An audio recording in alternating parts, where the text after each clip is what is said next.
are live. What's good, Church? Your man DL Saint. Welcome. I really want to know podcast, man. How y'all feeling? What's good? Look at y'all. We already got 6 in the chat already. So we bring a fine woman up here. Y'all want to get in here quick. Y'all on time and everything. If it's just me, just old Uncle Saint. Y'all just get in when y'all get in, right? See how y'all treat me, man. I'm sorry. I still love y'all. It's all good. We got Sister Alex here with us. We're going to have a talk, man. Y'all know what it is. This question is out there, man. There's so much covering this topic in social media right now, from TikTok to Instagram to YouTube. Why men won't approach modern women. Yo, we're about to get into it. And we are live. What's good, y'all? Welcome to I Really Want to Know podcast, y'all.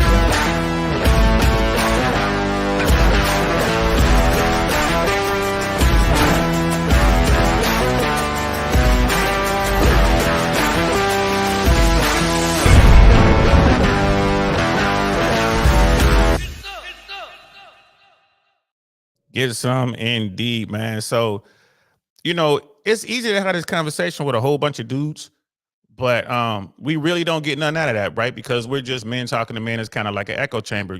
If you're gonna have a conversation like this, we have to have a woman. If you're gonna have a woman with you, you're gonna want her to be fine. So, without further ado, here she is right here in the flesh. We got Sister Alex with us. What's good, sis? Hey. I appreciate it. Thank you so much for the compliment. But hey, I'm so glad to be here. Well, I appreciate you for coming to do this. I was telling you before the show started, like, it is difficult to get women to actually come on and jump onto the platform. Now, once we get to the point where we actually doing something and people know who you are, I suppose it's easier then. But right now, like, who's you, bro? Like, can you come do my podcast? Sure, I'll do your podcast, and then they just disappear. They just flake. Well, you know what I'm saying? Well, I'm glad to be here, and I appreciate you for having me. Oh, I appreciate you for coming. We got Brother Smeebles is in the building. What's good, Brother Smeebles?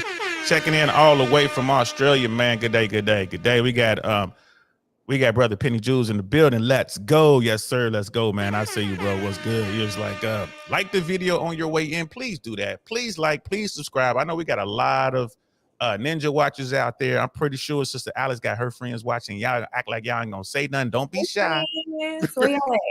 Yeah, don't be shy now. Come support your people. Don't be afraid to leave a comment. We keep it respectful over here. We got moderators. If y'all get out of pocket, my people like Brother Pitney will just kick you right out. Brother Smeebles, they won't hesitate. We got Life of Cash in the building. What's good? Yo, Alex.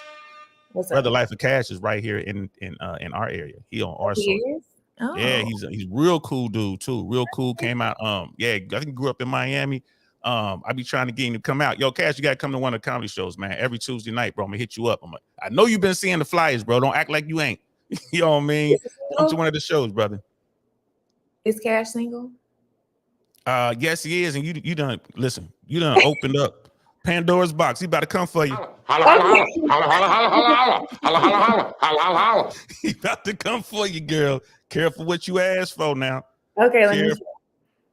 Nah, you ain't gotta chill. Cash is good people though. He is a solid brother, a professional brother, real cool, down to earth cat. I don't say that about just any old body, man. This dude, like, we broke bread. We smoked cigars and drank a little bit. We were over at King Corona over there in International Mall, right around the corner from where me and you met. Oh man, okay, all right. You know what I mean? Like steps away, right? Because Bar Louis like right there. It's like right. So yes, he's single and he's finna let you know what it is. You know what I mean? Please comment, like, and subscribe. He's like, this is an interesting topic. Let's see how the convo plays out. It's gonna play out pretty good. You know what I mean? I think this is one of your people right here, man. Sister. What's good? You know what I'm saying? Telling what they need to hear. Alex, now tell us the truth. Don't tell us what we need to hear. Tell us the truth. I'm gonna let y'all know what's up. Please. I'm gonna mute myself for just a second. I gotta take care of some daddy things. I'm a single dad and my daughter's here. I gotta take care of some daddy things. Okay. Hey y'all. And it's just that fact. I just had to scream at my daughter. You know what I mean? For those who ain't single parents, like, parenting is cool. I'm here. Come here. Parenting is cool, but I tell you what, man, especially teenagers, my daughter's big as you.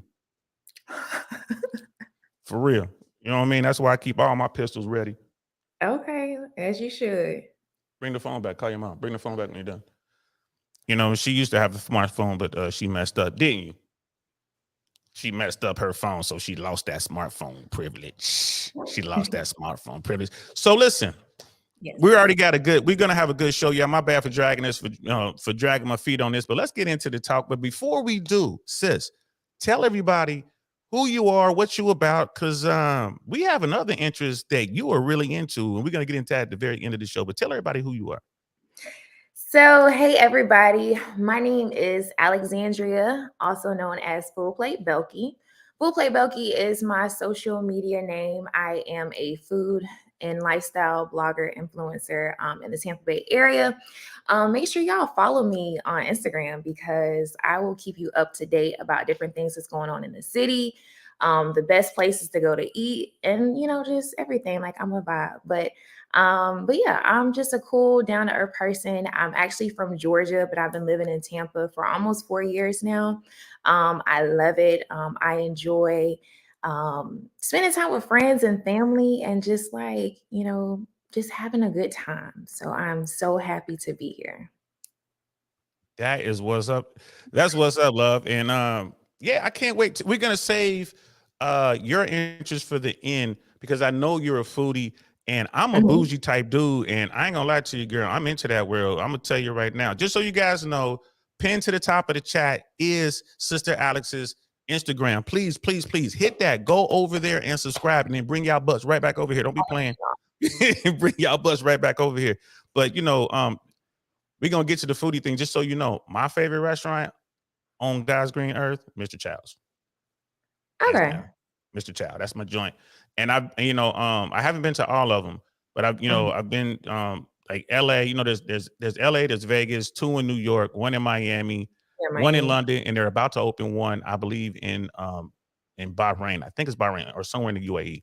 So Mm. they're about to open up one. So I can't wait to go to that one as well. I'm just that dude. We're gonna go to all of them and just make it happen.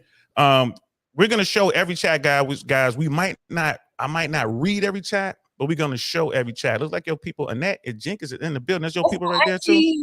Hey, auntie. Hey, auntie, how y'all doing?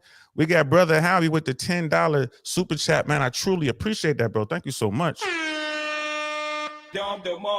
He's like, hey, Dio, I think your comedy shows are the very best. You always do it right, man. Thank you so much, bro. We try. We try. You know what? You know who was supposed to be at the show last Tuesday? Who was supposed to be there last Tuesday, sis? Okay. My problem is I work too much. Okay. See what happened was I did not get off work on time. I was supposed to get off at 5:30, but I was still working at 8 o'clock. But I'm coming. I'm coming. You don't come next week, we're gonna have a problem. I'm just letting you know right now. We're gonna have a problem. I'm gonna come find you. I'm gonna be there. And JQ, who's in the comments, I'm bringing her with me. That's Oh, that's my sister-in-law. Hey, Veronica. Hey, Veronica, how you doing? That's what's up. I appreciate y'all. So we're gonna have too. Okay, I'm right back. Go ahead. No, go ahead. Go ahead. You know what I mean? Shout out, shoot your people out. Yeah. Okay.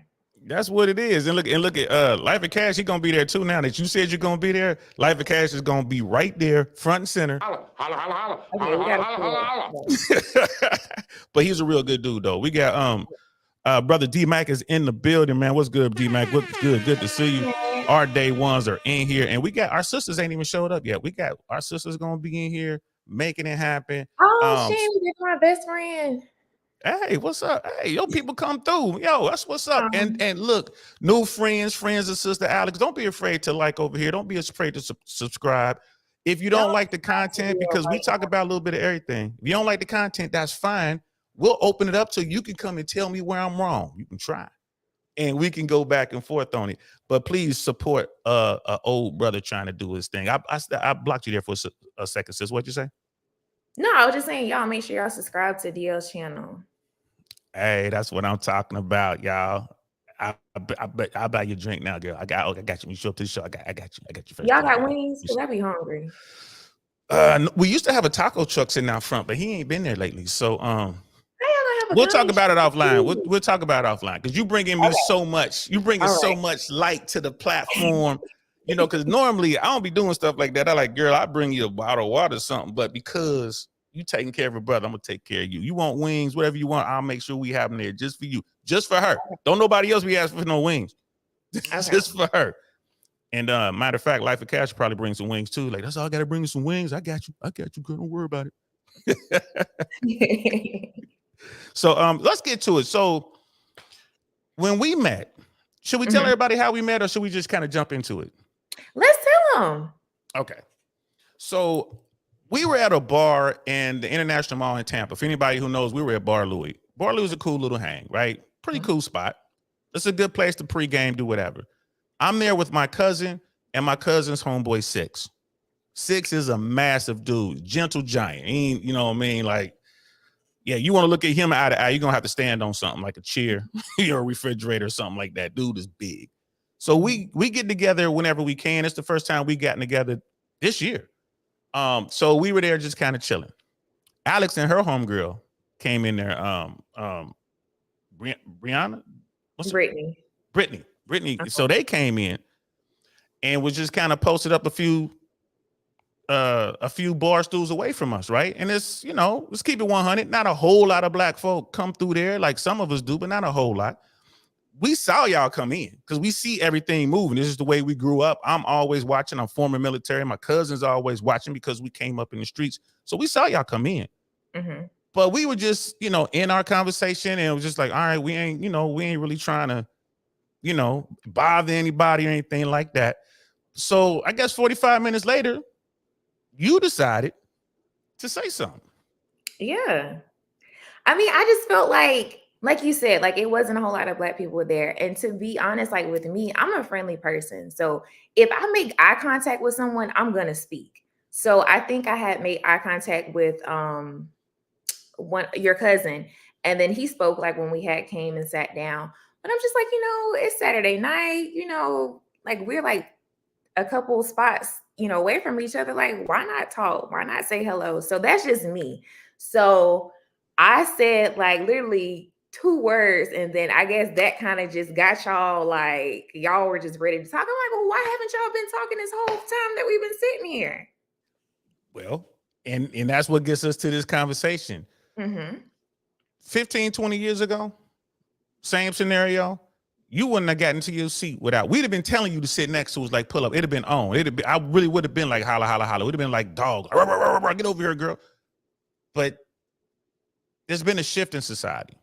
And there are a lot of women out there who, bro, you don't want that energy. You just say hello to them and they just give you like this nasty reply, man. They just get at you. You feel me? Like, wow. And it's like, okay, back up now. You're from the South. We're from Cincinnati, and we, our people are from Atlanta. So, we're Southern, although we're in the Midwest. We come from a world where black folk talk to black folk. We make eye contact. Hey, how you doing? Like you said, my cousin already said something to you because y'all were closest to him. I didn't get a chance to say nothing. You know what I mean? But hey, how you doing? How your mama doing? Yeah. Well, when you in different parts of America, it ain't like that. And when you're dealing with different bubbles, it's not like that. So a lot of times it just isn't worth taking the chance to holler at someone or holler at a woman, because that thing could turn negative in a heartbeat anywhere in public. So that's the basic answer. Like, why didn't we say anything to y'all when y'all sat down other than, my cousin saying what's up?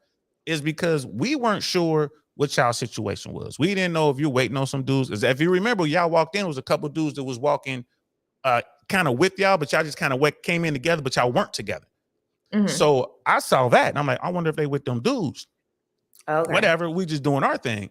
So we're keeping an eye on things, but sometimes it's just not worth it. And then we're going to, a little later on in this conversation, we're going to kind of get into the dating world. So that was the reason we didn't say anything initially. But right? It's like, it doesn't hurt to say hello. Hey, how y'all doing? My cousin said hello. Well, you didn't. I was busy talking. I was in the story. Okay. Yeah, you was over there telling a lot of stories. And I think that's one of the reasons why I was like, let me just say something. Because this man over here just talking about somebody, homeboy and all of this. And I was like, it's kind of interesting. So. You know what I mean? And look what Brother Clay is like, a beautiful young lady with an amazing personality. Her mom raised her right. That's my stepdad. Hey, what's up? Hey, Pops, what's good? Yes, her mom did raise her right. Oh, I got to be on my P's and Q's. Your whole family watching. I'm going to make sure I don't say nothing wrong. They done started a feud. Like the Hatfields and McCoys up in this joint. So, But that was the reason we didn't say anything. So we do have some videos loaded up. I want Okay. to share with you a couple videos that kind of addresses this issue. And again, at any point you want me to stop, just tell me to stop. We're not going to watch Yeah. the whole thing, but I just wanted to watch a couple minutes of some of these videos so you can kind of see what we're getting at. Mhm. Single men between the ages of 28 and 40 go on Saturdays. And I don't mean Good luck. Do people actually like get asked on dates in real life? Like people come up to you, like attractive people that you'd want to go on a date with, come up to you and ask you to go on a date, and then like they want to take you on a date? That has like literally actually never happened to me in my entire life. Question: where are we meeting the men that actually want to date and be in a relationship? Because it's not the dating apps. It's not the coffee shops. I've been trying that. I've been trying that for a while now. Definitely not the bars. Not at my age, because they're all like 21, 22. So they definitely don't want to be in a relationship. And I definitely do not want to be a cougar. Nothing wrong with that. Just not my type. I, again, tend to go about 8 to 10 years older than me. I found out even those don't want to date for a relationship. Even they are still figuring things out. Yeah, they are. So where are we meeting the ones that want to date and be in a relationship? That want to date to eventually get into a relationship, that are dating to see if we're compatible for a relationship, not other things. No. I need to know because I have yet to find them. And I want to pause on that woman right there. So I see you shaking your head. So why are you agreeing with what she's saying? I mean, she asked some good questions like, where are they? They're not at the bars. I mean, because like she says, a lot of times like younger guys are at the bars, or people are just going there, just to kind of, they're not there to like, okay, I'm going to meet my wife tonight. They're like, no, maybe find somebody I might could hook up with, or somebody I can maybe buy a drink and maybe they can, come home with me or whatever. And I'm just going to ruin this girl life. Like, ain't nobody got time for that. Okay. Now, the question to where are the good men? And I say this whenever I come across, attractive women and very sharp women, like, business-minded women, the boss babes, the alpha women, they ask this question: where are all the good men? Like they're in your phone. They're in your phone. They're in your phone. If I could get your phone right now, I'll open up your Instagram. I'll take a quick picture of you. I'll post that picture to your Instagram, and I would just put, I just need a little encouragement having a rough day. And guess what's gonna happen? Bloop, bloop, bloop, bloop, It's bloop. not gonna necessarily Like, be bloop, good, bloop, man. winky face, bloop, hearts, bloop, bloop, emojis, bam, comments. You know what I mean? Like they're gonna be hitting that comment. Girl, come on, I got you. So many dudes. But it may not be good quality men. I mean, because people are in my DMs all the time, sending heart eyes and different stuff like that and leaving comments or whatever. But it's never really good quality men. And then some of the guys have known you since y'all was in elementary school will be texting you. You all right, girl? What's going on? You need something? I could come. You want me to come over real quick? You want to go over and get some ice cream? You want to da-da-da? That's where they are. They're in the friend zone. These good dudes that you've known your whole life, men that are completely in love with you, men that will do anything for you, lay his life down for you. Be happy Valentine's Day is rolling around. Not like me. He ain't gonna be a dude to go hide and come Valentine, come the 3rd or 4th of February. I go into hide. You know what I mean? I come out on the 15th or 16th. Like, all right, the coast is clear, y'all. Come on out. You know what I mean? But those guys who will they want to bring you flowers, those guys that want to have you on his arm, those guys that just absolutely adore the ground that you walk on, those dudes are in your phone. Those good men are shy. Like, I don't think those guys are actually like saying stuff. I don't think they're actually like sending those messages or like shooting their shot. Like, I don't think the nice guys are doing that. They have over the years, and they got them in the friend zone. So now they're just sitting back waiting for that one night when you're really weak, and you know what I mean, Tyrone done did something too dirty to you, and you come over to him, and he's like, "Oh, here's my shot." And here's the thing: he's not just trying to smash; he's just not trying to have a sexual encounter. He really wants to be with you. Okay. Those guys get overlooked all the time. So on YouTube and in the YouTube world, there's a community called the Manosphere. I refer to as the man-o swamp. The Yeah. red pill world. They call it, it's like the red pill world. And the red pill is basically it's a practiceology, I think is what they call it, where men who aren't good at meeting women, those guys who are tired of being in the friend zones, those dudes who are completely invisible to most women, they kind of go into this community and they're trying to figure things out. So I'm over there and there's tons of podcasts and stuff like that. Now there's some people over there who are good actors, and there's some people over there who are really bad actors. There are people in that space. There are men in that space who are just like, we hate women, and you sit them down and talk to them. They hate women because women don't see them. They hate them because they're bad at the game. And we all do. We admit, honestly, that it is a dating game. There's a method to it, right? So this is where guys go to learn the method. I'm part of that world where I try to talk to some of the dudes. That's what this platform is. That's what we're doing right now. We're trying to show men, hey, in 1080p, here's a beautiful woman right here. And they're like, yeah, sure. They all say they want where the good men, but they don't see me. I'm trying to do everything. Come on, Uncle Saint, what am I supposed to do? And you're right now, you're saying, I'm telling you, these dudes are in your phone. You're like, nah, they don't count. Well, maybe, I don't know, maybe some of the other ladies in the comments, maybe they could, maybe they're in their phone, but they're not in my phone. Give me your phone. We'll prove it on Tuesday. We'll prove it on Tuesday. See how many dudes show up because they know you're gonna be there. She said they aren't in our phones. Yes, I don't know where they are.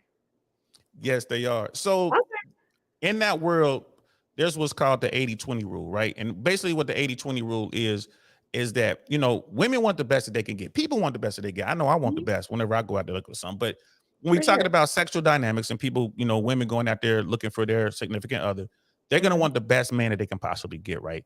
And they're going to do whatever to get that guy. And the term is used, the scientific term is hypergamy, and it's basically they want the best.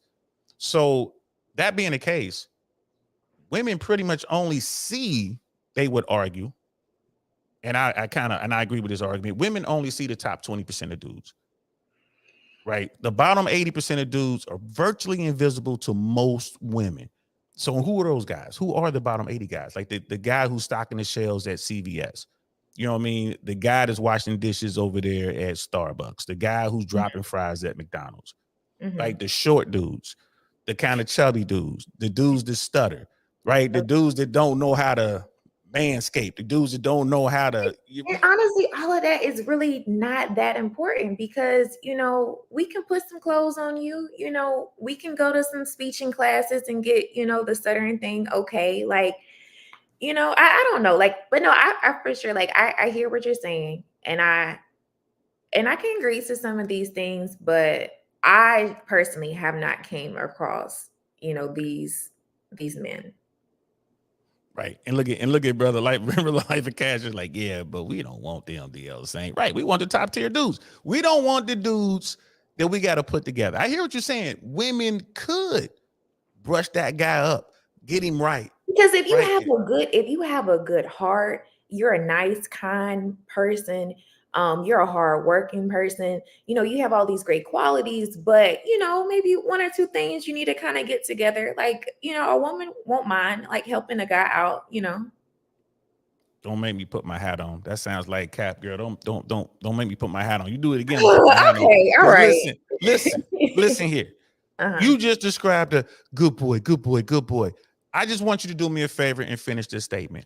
Good guys finish first. Good guy. Okay, finish this thing. Girl, tell the truth. Don't make me put my cap on.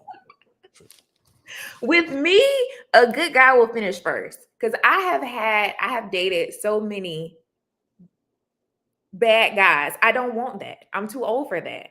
Anymore. You said you dated them. You dated them. There's nothing wrong with that. I can't believe you really got this hat. Where you got that from? Because you capping over here, girl. Like you capping over here. Good guys finish what? Good guys finish first. Yeah, okay. Good guys finish last. Y'all know what time it is. That's what it is. Ask anybody. Good guys finish last. Now here's the deal. You just said it. And and again, I want to thank you from the bottom of my heart just for keeping it 100. And I knew you'll be perfect for this platform because we were keeping it real Saturday when we were all having a conversation. So, and thank you. It takes a tremendous amount of courage to do what you're doing right now. right? So, and not hanging up on me and all that kind of stuff. Like, man, stop playing. But we all know good guys finish last, right? There's 100, no doubt about it. Good guys finish last. And the bad boys have all the fun, right? I mean, and girls just want to have fun, right? Like, girls, that's what they just want to have fun. Girl, that's a great song, right? Y'all ain't as old as me. You might have to Google it, but girls just want to have fun. Cyndi Lauper, right? So, now, and so when you get into the manosphere, you get into the mano swamp. These dudes mostly nerds, like I said, the fat boys, the dudes who don't know how any kind of social skills. They walk up to girls. But I'm just saying, in general, we just talking about the dudes in the bottom 80, the guys, the invisible men. They try to figure it out, and they'll come across someone like a podcast like Fresh and Fit, or they come across Rollo Tomasi and read his book, The Rational Male, or they'll come across Rich Cooper and read his book, Unplugged Alpha. And then they'll learn to, you know what, I really got to work on myself. I got to take real self-assessment. I got to get into the gym, get my body right. I got to work hard to get my money right. I got to figure out this whole social thing, right? I can't be the weirdo dude in the office anymore, running around punching dudes in their, man part, because they, you know what I mean? I can't be the awkward guy anymore. And because 25 years ago, you can get away with that. You could be the what is it, the Al Bundy, right? The guy who's working selling shoes and hate his life, but still get himself a pretty hot wife and have a couple kids, and she's cool. But technology has changed. Instagram wasn't around back then, right? And if we say that women want to get the best, and then we add to that a platform like Instagram, well, you're wide open to the entire world. I mean, there's an infinite amount of dudes that you could be hollering at, right? I mean, true, but right. And then back to the topic at hand, dudes are out here and they're like, damn, I don't even have the game. I don't have the understanding or the knowledge to approach Alex, who is open to talking to a dude who has a couple extra pounds, right? She's open to talking to a dude, right, whose hair ain't quite right, you know what I mean? But he doesn't even know how to start the conversation. So he's not going to say a word for fear. She's going to be pointing at me like, that movie, The Body Snatchers, like, you know what I mean? Like, you something wrong with you. This is one of the reasons why men aren't approaching. And I'm going to pull up another clip, and this is from Psych Hacks. This is a dude, Dr. Orion Taraban. He is a psychiatrist, I think, one of the two. And he breaks down why men, and it's almost kind of like not quite clinical terms, but he breaks it down in easy to understand English. Let's check this out real quick. Ryan Taraban, and this is Psych Hacks, Better Living Through Psychology. The topic of today's short talk is why men are afraid to approach women. So there are a couple of obvious answers to this question that don't really need the Psych Hacks treatment, but are important to note. So let's just go ahead and get them out of the way at the outset. Men are afraid to approach women because they are afraid of rejection, not only because rejection by definition is frustrating and generally perceived to be painful, but because rejection in this domain carries a special threat, namely that they will be perceived as creepy. This is especially true in the shadow of the Me Too movement. Men are afraid that not only will they be rejected, but they will be shamed or canceled as a consequence of expressing sexual interest. This is the world we live in today. But let's dive a little deeper into this issue, because it's not immediately obvious why sexual rejection would be so much more intensely painful for men than other forms of rejection, though it is patently obvious that it is experienced as such by the vast majority of men. And we can consider that the pain of sexual rejection cuts deeper because, from an evolutionary perspective, the survival of the individual is of lower priority than the perpetuation of its genetics. That, through the lens of evolutionary theory, An organism that lives a long and healthy life, but fails to reproduce viable offspring has failed as an individual because its genetic lineage has gone extinct just as certainly as if he had never lived long enough to reach sexual maturity. On the other And you see what I mean? Like the brother really knows his stuff. He's new to the manosphere, you know, the mano swamp, the red pill adjacent world. And he uses his training to kind of help people out. So the bottom 80 dudes are invisible. Some of those dudes, they just live with it. Some of those dudes are trying to get better at it. Some of those dudes become very hateful. The top 20% of dudes, let's talk about them for a moment. These are the guys. I mean, they get known. These were the jocks, right? These were the playboys coming up when they was younger. These were the dudes who were out there, no problem. They're smooth, they're suave, they're sophisticated. Some of them got some of them are lying and cheating, and some of them are telling the truth, right? The higher you go up that spectrum, the top tier dudes, and I'll give you an example. Now, I'm an old man now. I'm in my 50s. You know what I mean? I'm still out there, but I'm out there because of YouTube and for other reasons. I'm not really out there trying to get on. But when I was out there at my peak, because people always say, well, you know, you have to have money to get on with women. I'm like, money's a qualifier. It's a qualifier. Like height is a qualifier. You don't have to be 6 feet or taller, but women tend to like tall men. Being in shape is a qualifier. You don't have to be ripped. Like you said, there's dudes out there who are chubby getting it. The overweight lover, heavy D. You know what I mean? Like back in the day, like I'm gonna show my age. I'm gonna show my age, y'all. You know what I mean? Hell, the Fat Boys was smashing. You know what I mean? The name of the group was the Fat Boys. They were rappers. They was getting it. All those things are qualifiers. The thing is, these dudes have all the experience because women come after them. Most women, they want dudes who can get women. It's the fact, girl. I'm telling you the truth. If we go out, if I go out with you and your homegirls, and it's 80 y'all, I'm out with 8 beautiful women. Y'all range from 7 to 10 on the spectrum, right? We go out, we're hanging out. That's when I'm gonna do the most damage as a single guy, because every woman's gonna be like, there's something about that man right there that he has all these beautiful women around him. They're all eagerly trying to get his attention. They're all talking to him. They're all touching him, not sexually, but you know, boy, you so funny and this and that. They brushing up against him. Other women are watching, like, who's dude? If I see that, that's not going to attract me in any type of way. Not you. That's going to attract most women. That's going to that women find. Think about the athletes, the top tier guys, like the stars, right? If you have a bunch of beautiful women around you, you know how to talk. You're good at stuff. Like for me, I'm a comedian. I'm good at that. You know what I mean? If you are accepted amongst other top tier people, high value people, women see that. They're watching.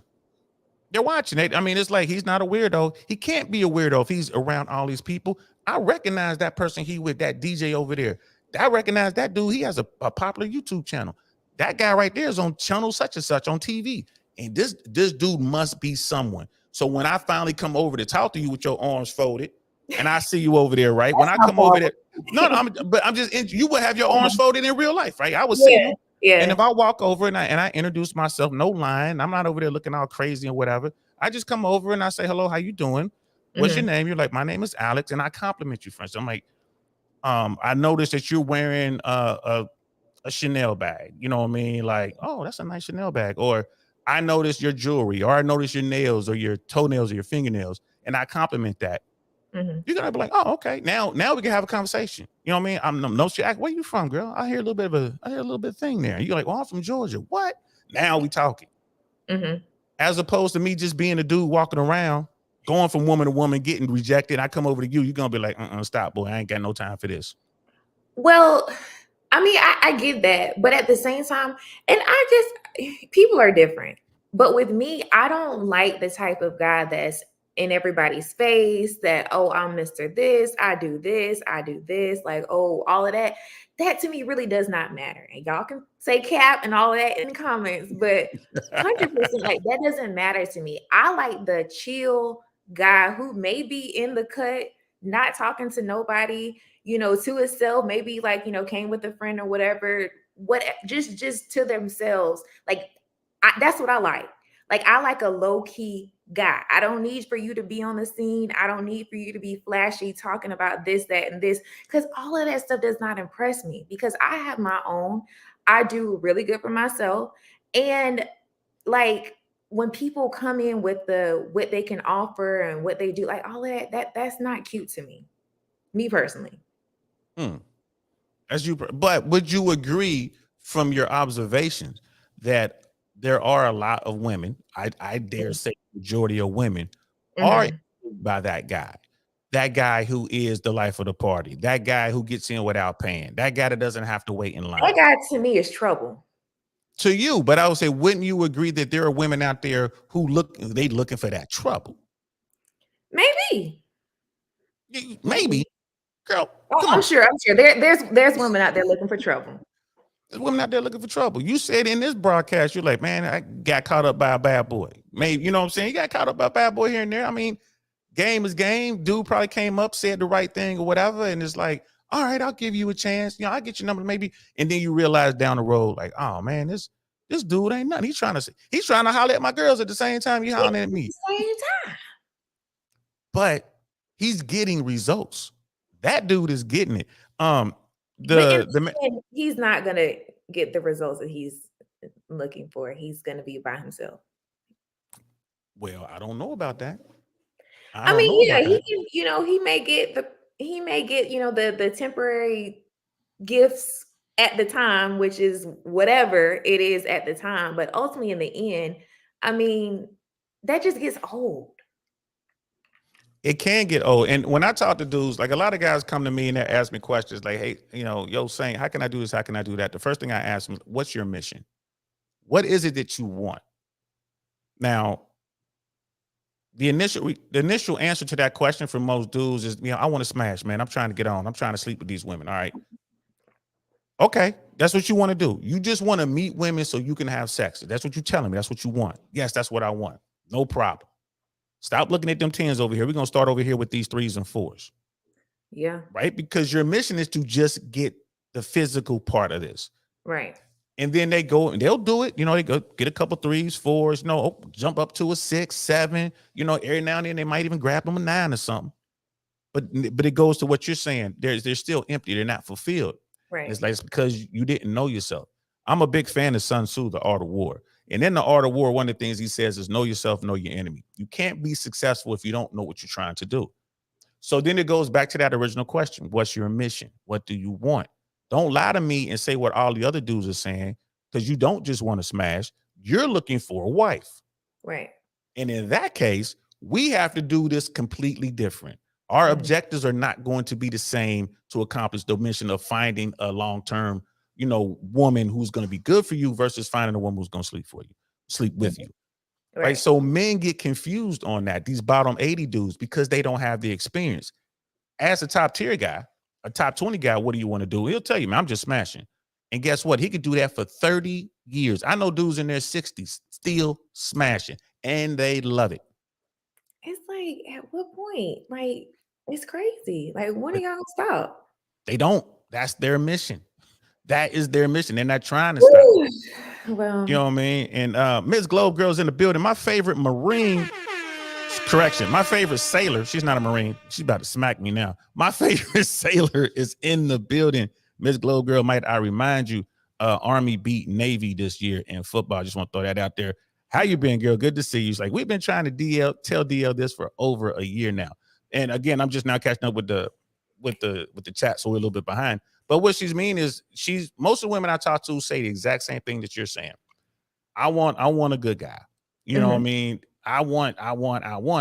But I would argue that you really don't want that, because you can have that good guy today. You can have that bottom 80 dude. That dude is going to do everything you're saying. You can have him today.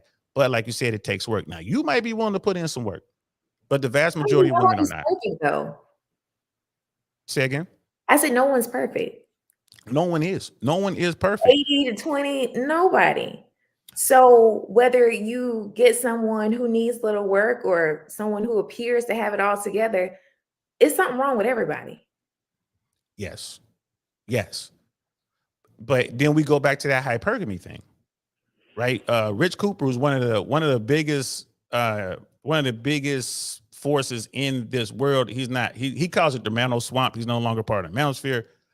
He's like red pill adjacent now. Mm-hmm. He says he has a bunch of sayings. One of his sayings is women, by and large, women don't want to build with anyone. Women want to wait at the finish line and they want to smash the winners. And there's so many dudes out there, these bottom 80 guys, you're like, man, I've seen that. You know, these women, that's all they see are the top dudes, the Chads and the Tyrones and the wealthy dudes, and that's all they're looking at. And it's a dark side to that too, because it hurts women. Mm-hmm. It really hurts women at the end of the day, because women go from getting all this sexual access from all these different dudes, and then as we age, we lose our youth and our beauty. I'm in my 50s. I don't look like it, but I feel like it. You know what I mean? And we still lose. I cannot compete with my 23-year-old self. Right. And women realize that they can't compete with their 23-year-old self when they hit 33, 43, 53. And they're not getting the same amount of attention. And then it's like, oh, I got to find me somebody. Right. So then they go looking like, and then this one you have, there are no good men. And how come all these dudes just want to smash? It's because she's still hunting within the confines of the top 20% of dudes, the dudes who know what they're doing. So my friend just said a good statement. She says some men say that they're looking for a wife or that they're ready for a relationship, then retract their statement when they encounter a good woman. Why is that? Because his mission is probably to smash. And his game is set up to where I'm gonna tell women whatever they want to hear. I think Fresh and Fit used to say this, and Kevin Samuels used to say this: when you lying, women are buying. If you want to have the best results with the average woman, lie to her. You know what I mean? That's one of the things. You know, Miss AKA Lady's in the building. What's good? She's at Miss AKA Lady is in Central Florida, girl. She's been to Tampa a couple times. She's talking about coming to shows, a couple of shows as well. But here's the thing: women got to be gamed up too. Right? Mm-hmm. Women got to be gamed up. I mean, it is what it is. I hate to say it. You know, like the average woman can run circles around the average dude because, I mean, when did dudes start looking at you sexually? Since you were 13, 14, 15 years old, right? They've been looking at you like, hey, what's up? And then they shooting their little game at you. Older boys, you know what I mean? As you got older men. Mm-hmm. And if you ain't gamed up, you don't stand a chance. And you know, I don't get mad at women for being hypergamous. I don't get mad at women for if they want to go out and meet some dude and go home with him that night. I don't get mad at women because it's easier in the sexual marketplace for them to be successful, you know, with getting some men. I ain't mad at that. And I'm not mad at women that get caught up and swept up in someone's game at the top, right? She's a 7. Which is 2 steps above average, right? Because God forbid you call a woman average. You call a woman a 5, she might shoot you, right? And you know, it's like, that's average. Like, I see, girl, you a 5. I hate when these guys be calling out these numbers. She's a this, she's a that. But what are you? Bottom 80 most of the time. They're not in that top 20%. It kills me when I hear guys talking about, oh yeah, she ain't fine, she this. But you not cute either. Here's the thing. Most men understand and accept where they are in the sexual marketplace. Mm-hmm. Right? You're not going to find a dude who's a 3 walking around talking about, I'm a king. You know what I mean? You better take me out. I'm a 10. That dude knows he's a 3. That guy 5'8", 350 pounds, living in his mama's basement. He ain't got no job. He know he ain't getting nothing. Right? Mm-hmm. But his counterpart, that woman who's 5'6", 425 pounds, living in her daddy's basement, she's a queen. You can't tell her nothing. I deserve a 8. Why do you deserve an 8? Because she did nasty grown-up things with some dude one night when he was drunk. She hit a lick. And because she hit that lick at that level, she's like, nah, that's where I qualify for 8s. Like, no, you don't, baby. You a 4. You qualify for 6 at the top end, right? And all the way down to 1s. That's your range. Mm-hmm. But they don't want to hear that. Dudes accept that.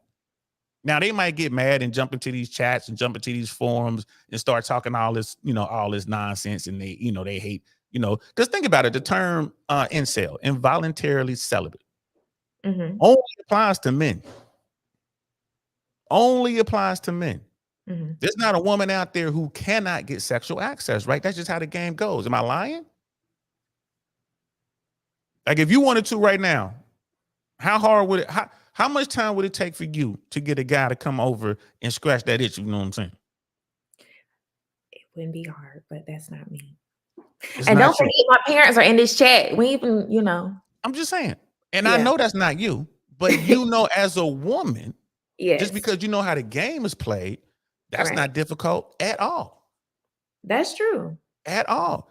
You could Yeah. be a man who is 6'3", makes $250,000 a year, has properties and all the vehicles and the gold chain. Not well, I guess whatever they're wearing now. Got the Rolexes and the Pateks and the Bugatti, all Mhm. that. And he still will have a harder time getting somebody to come over and scratch that itch for him than a woman who is a step below average. Mhm. A woman who's a 4 could get a dude to come over tonight. She might have to make 2 calls instead of 1. Mhm. Right? So this is what we're talking about, the imbalance in the sexual marketplace. So the dudes at the bottom have gotten to a point because women are becoming more and more alpha. The dudes at the bottom are like, bro, I don't have any experience to begin with. So if Mhm. I'm out at International Mall, or if I'm downtown Tampa, or if I'm in Miami or New York, he's not going to talk to a woman. He doesn't have the confidence to talk to the woman. He doesn't have the game to get in there. And even if that woman is kind of checking him out, he doesn't have the social IQ to Mhm. see that her choosing signals. He can't even tell she's trying to get his attention. He won't even make eye contact with you. You said you made eye contact with my cousin. Most people don't even make eye contact. And I noticed that a long time ago. That's one of the first things I teach these dudes. Man, you got to look people in the eye when you walk by them, man. Right. You know what I mean? If it for anything else, just to make sure they ain't trying to do something shiesty. You know what I mean? You gotta let them know I see you. Like I see you. Right. I see you. Yeah. So, I just think that we're living in a time where socially Mhm. it has gotten to a point where men are just weak and women are extremely strong. We have to. Why? Well, for me, that's just how I was raised. Like my mom, the way that she raised me to be a strong woman. I saw her bust her behind like when we were me and my brother when we were young. We used to she would be working countless hours, like every day. And we would see that. And it's like I was telling her the other day, like, dang, like, she was like, Alex, you need to relax more. You need to take some time for yourself. And I'm just like, how? Like, I didn't really see you relaxing when I was younger. I saw you grinding, I saw you working, like I saw you taking care of business. So that's what I do. Like now as an adult, like that's all I know, to work hard, take care of my business. And I'm an independent woman, like all of that, because when my husband comes, I'm ready to live the soft life. I'm ready to submit. I'm ready to do all of that. But it's just like as a single woman, like I have to, because I'm the one that's paying for my bills. I'm the one that's, having to work, take care of everything. So like it's just like, it's just in me. The thing is, my question to you is, sis, is how do you turn it off? Like, because you said, like, I can do this, I'm ready for my man, and I can turn it off. I would say you can't, or if you can turn it off, it's not as easy as you think. Am I wrong in thinking that? Um, I think it will be easy for me because I desire to. And Mm. I know right now I'm doing what I have to do in order to literally survive. Um, so I would embrace to be able to kind of just relax and just live in my femininity and like just be this soft woman. Okay. Because I would say turning that off is extremely difficult, if impossible. Because I look at myself. There's no way I can shut off my alpha. No Mhm. way. Now, I mean, you you're a know, man. You don't need okay. to. You need to But keep that. can I subdue it? Yes. Can I do that? Yes. But if you spent your entire adult life being independent, being in charge, Mhm, being alpha, mhm, I mean, I think it's gonna be real hard. And I was, we can kind of transition to this real quick. Mm-hmm. When you are alpha as a woman Mm-hmm. in today's world, right? We're in a world now, like you were saying, like I'm probably gonna have to approach this dude because he's probably not gonna say anything to me, right? Because men just kind of standoffish right now. Because the guys who are saying stuff to you, you know right away, like, all right, this is an F boy right here. This dude, I know what he's trying to do. He's just trying to smash. I don't want to talk to this guy. This guy over here is married. I see the ring. He's not even trying to hide it. He told me, like, hey, it is what it is. You know what I mean? Like, we gonna do what we Right. do. I don't want to mess with him. This other guy might be too effeminate. I don't know. He might be playing for both sides. You know what I mean? So I don't want to mess with him. Mm-hmm. So now you're gonna have to go and approach the guy that you want to talk to. Does that mean you have to take him out to you have to ask him out? And if so, are you paying for that date? No, I'm not paying for a first date with a man. No, I'm not. Are you gonna split the bill? No, But you asked him out. I'm not asking nobody out. Okay. So you're not gonna ask anyone out. Okay. Well, no, what I will do, because I know that sometimes, like, and I've dealt with this in the past, like, guys that I have met, I'm not afraid to talk to anybody. Like, I always say I never met a stranger, because if we make eye contact, I'm gonna speak to you. I'm gonna say anything. And there has been times where I do see an attractive man out, and I may, we may make eye contact and I may say something or whatever, or, I may approach him and just simply speak. I'm not going to say, hey, here's my number, call me sometimes, let's do whatever. But I will give them, maybe a safe space and an opportunity to, so they can feel comfortable to maybe approach me in a certain way and talk or whatever, because, they may be standing like, I don't know, should I say something? Should I not say something? So I will, I'll say something, but I'm not going to ask them out on a date. Girl, look, you just said safe space. Here's as an old warrior, you know what I mean, sitting in his attic talking to his computer. As an old warrior, he ain't necessarily in the game anymore. I'm like, you dealing with a dude that you had to give him a safe space. He's soft as cotton, girl. Why you talking to that man? That's the same. You might as well ask him out. You might as well pay for it. Because that dude, I need a safe space to talk to a woman. You see the world we're living in. But just like you said, y'all necessarily didn't want to say anything because you didn't know how, whatever. So I said something. Hey, like I was talking to y'all and I had asked y'all if y'all had got y'all food or whatever. And I guess that was just like, okay, cool. She's cool. Let's talk. And we were talking, for the rest of the night. Now, yes. So after you said that and the conversation began, did you believe at any moment that we don't know how to talk to women? That's something that we're shy guys that need a safe space? No. Right. That's the difference I'm trying to say. Like if you meet a dude, a lot of these dudes are soft like that. You do got to give them a safe space. Mm-hmm. Right. With us, like with someone like me, depending on what I'm doing, you know what I mean? If I'm gonna pay attention to what's going on, I'm like, all right, if I was there by myself and you two walked up, I definitely would have said something to y'all. Definitely, I would have said something. Just two sisters in here. Hey, what's going on? How y'all doing? Blah, blah, blah. I'd have said something. I'd have broke the ice, whatever, because I have an acronym that I use when I talk to these dudes. You have to always be out here doing this. It's ABTS. Always be talking shit. That's what I do. Right. And I tell them, hey, man, I always be talking shit. Right. So you see, and it keeps you sharp. Yeah. Right. And then you don't really worry about getting shot down or anything like that because you really don't care. There's no investment. I'm not like googly eyes, like, oh my gosh, you so hot. I don't care. I can be talking to a 10. I can be talking to a 3. I'm talking shit no matter what. No matter what. And a lot of that gets me like if I'm in, I don't know, if I'm in the grocery store and some old lady's in front of me and I'm talking shit to her. And then next thing you know, she got me talking to her granddaughter or she got me talking to her daughter or something like that. That's happened. It's like, ooh, ABTS done got me into a situation. This is great. You know what I mean? So, but most dudes, they can't do that. This is things we got to teach. And I think that's very telling that you were like, hey, I have to make a safe space so a dude will approach me. And that tells us that we're in a place where, Xerxes from back in the day, Persian Empire, he was fighting the Spartans, the movie 300 and all that kind of stuff, right? One of Xerxes' most prominent generals was a female. and she was vicious. I forget her name. And he would say, referencing her, my men are made of women parts and my women are made of men parts. And I think that we have come back to that place all these centuries later.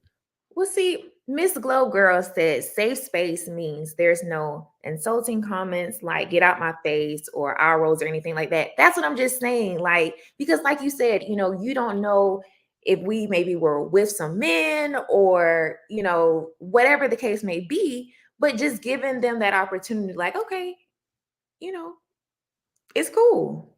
I mean, yeah, I mean, I come from a world where we didn't worry about safe spaces. We didn't worry about women turning, you know, rolling their eyes and turning. In fact, we used to engage it.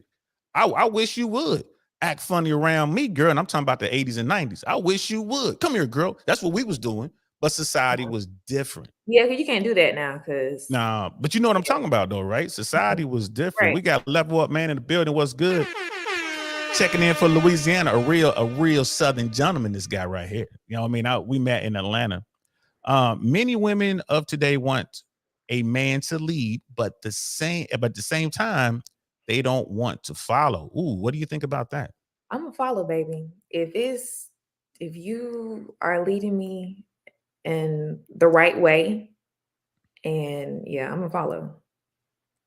Yeah, Artemisia. Yeah, see, look how smart these brothers are, man. There she is right now. I can't remember her name. Yeah, Artemisia was Xerxes' general. Smeebles, man, I gotta give you a Donna Marco, bro. And brother Smeebles is coming to Tampa this summer. What is he do?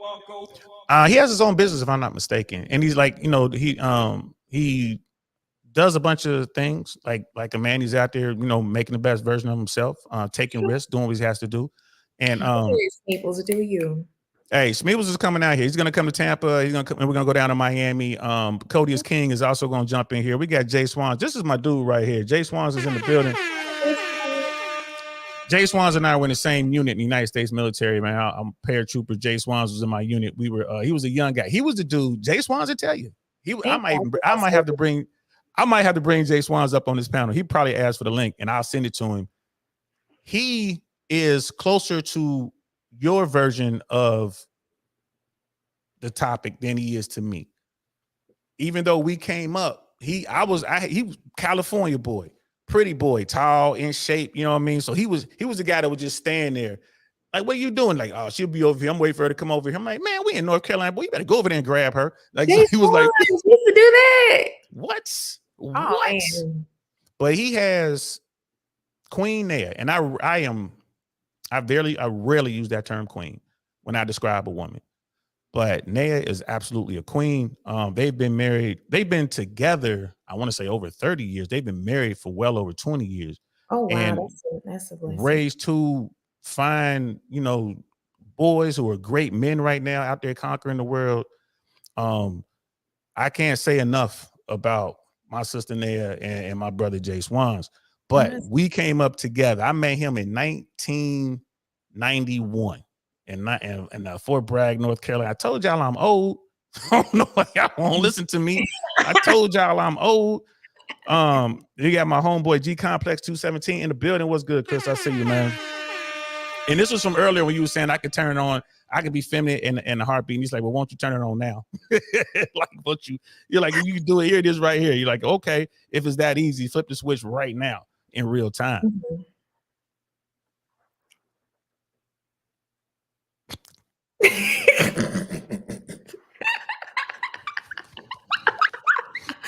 It's flipped. Girl, please. With the right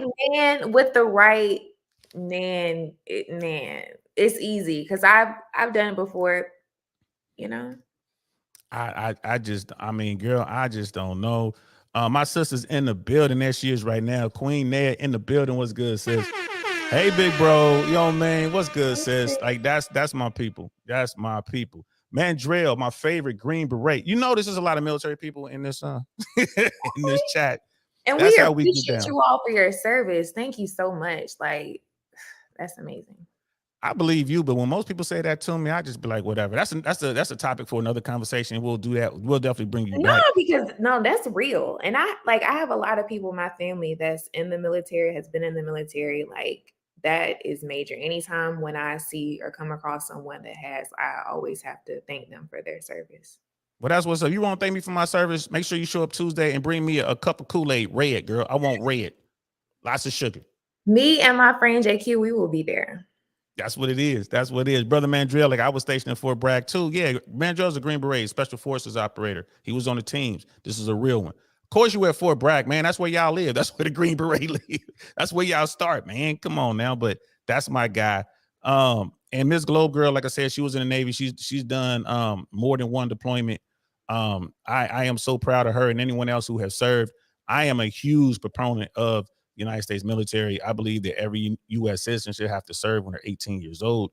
Lottie dottie, every damn body, even the paraplegics. I don't care. Your legs don't work, but your arms do. I think everyone should serve for a minimum of 2 years in the United States military with no ties to their family. Like if you're a rich person, they got to change your name.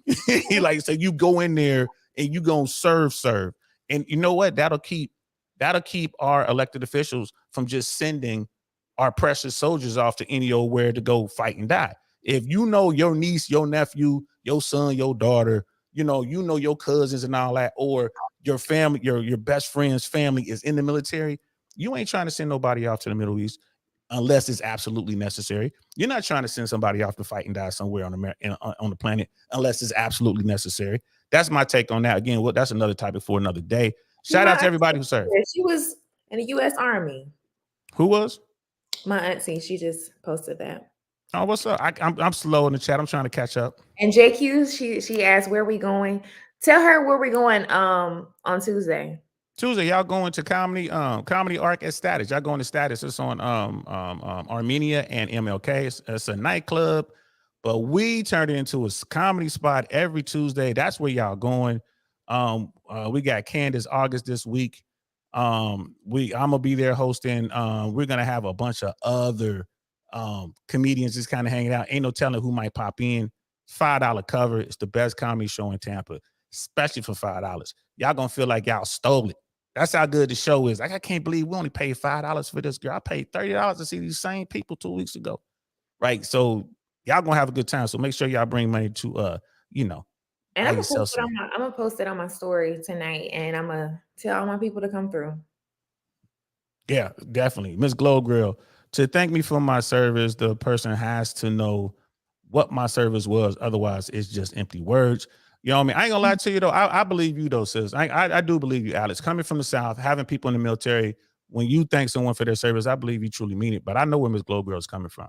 And me and Jay Swans, we talk about this all the time. And look, that's my brother. Man, get back on topic. All right, I'm back on topic. Here we go. Okay. Let's get back on topic. So, being alpha, you're not going to pay for a date. You're not going to initiate a date. The best you're going to do is create a safe space for the guy to come over and say hi. That's what I'm hearing?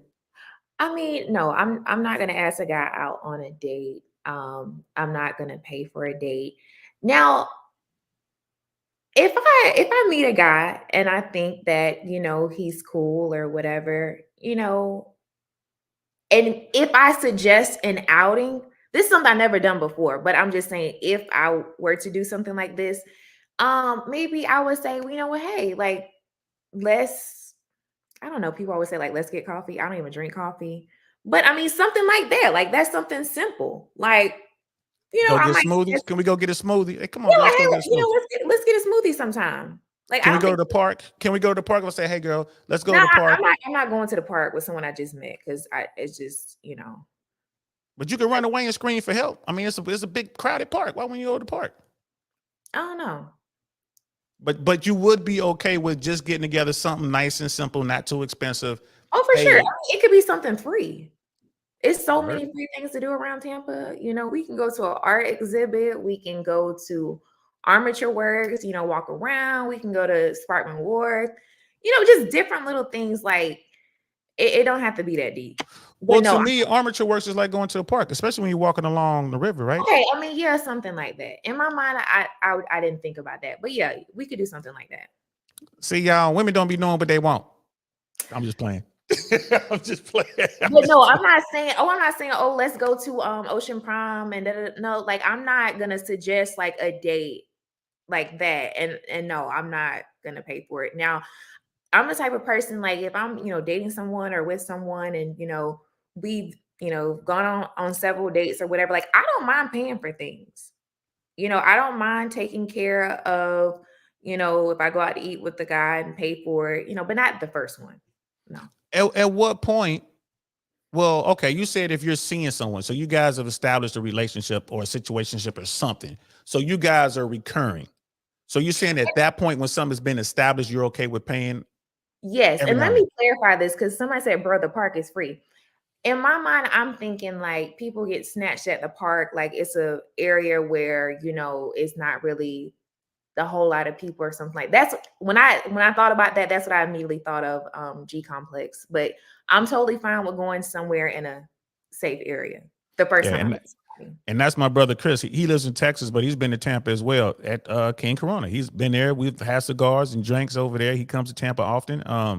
That's one of my brothers who knows how to salsa. Like, he's from that Latin flavor. So whenever he comes to town, I'm like, yo, here's a spot to go dance, and it's a wrap, man. It's in there. So And somebody said take her to the homeless shelter and pass out meals. I would love that.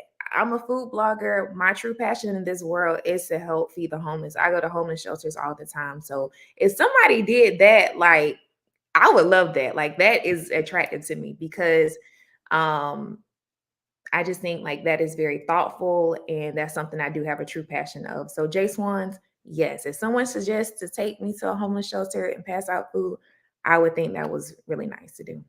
and here's the thing, that's my man Jay Swans. I know he's talking crazy, so he's sitting there laughing right now. And I know He he's just put probably stuff on it. funny, but like, I'm dead for real. Like, that is if anybody who knows me, that's one of my true passions in this world is to help feed the homeless. And I do it all the time.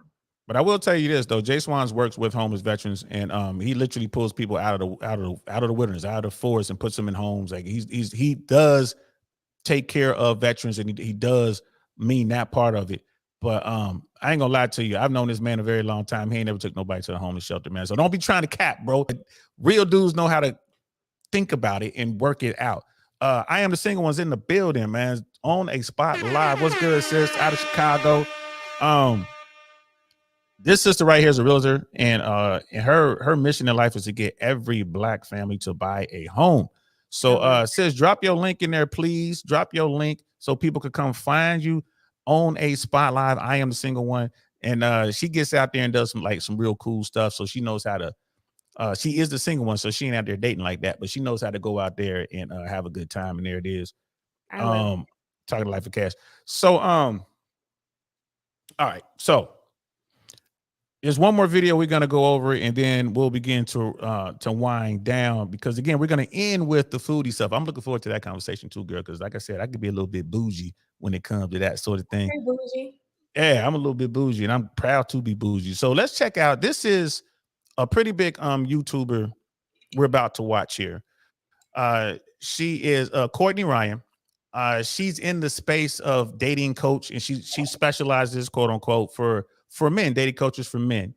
And she has a take on why men aren't approaching women. Let's check this out.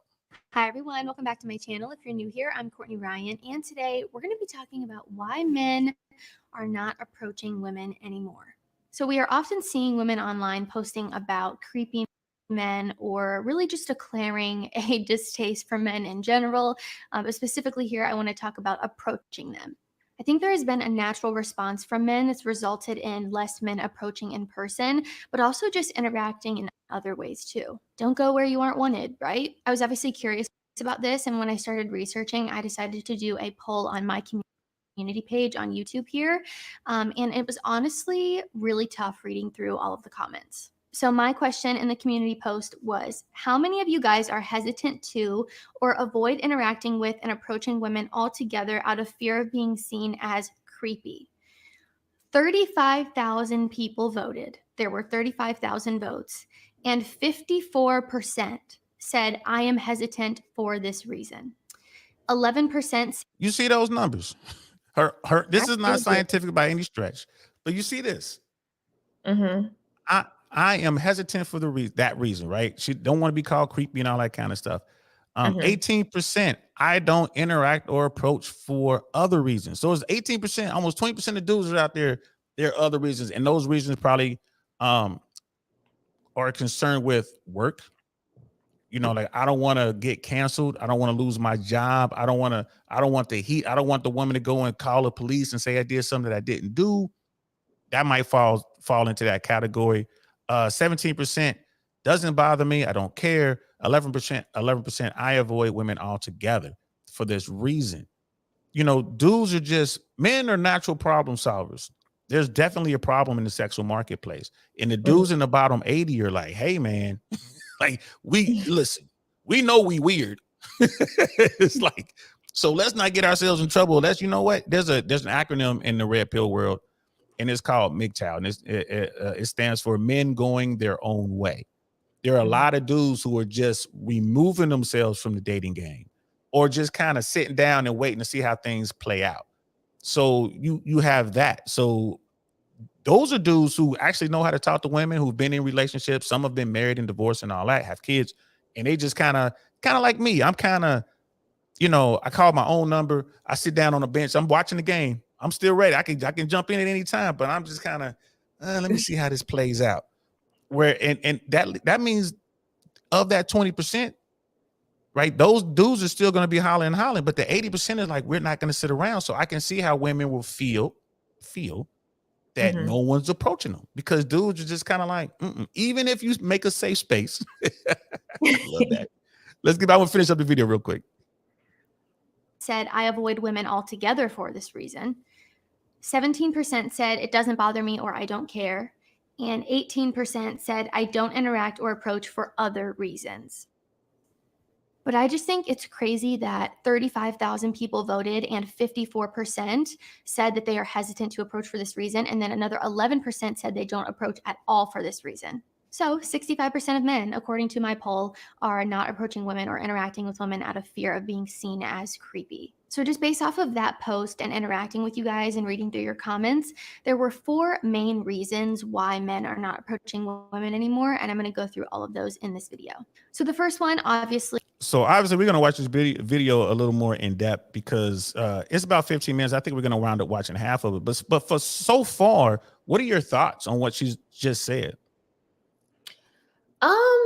I mean, those like they said, those numbers are like, wow, those are kind of crazy. But you know, it's real, and I hate that it has to be that way. But that's why I try to provide a safe space so you won't feel like you're being creepy or anything like that. I'm telling you now, the comedy show is not going to be a safe space. I'm just letting you know now. We're doing grown up comedy in there. So Brother Life of Cash is saying the pendulum has swung. Proximity was how couples met in the past. Workplace romance is a major taboo nowadays. He has a really good point. I work from home. But think about it. Back in the day, my generation and all the generations before, where did people generally meet their significant other? At work. At work. At church. At church.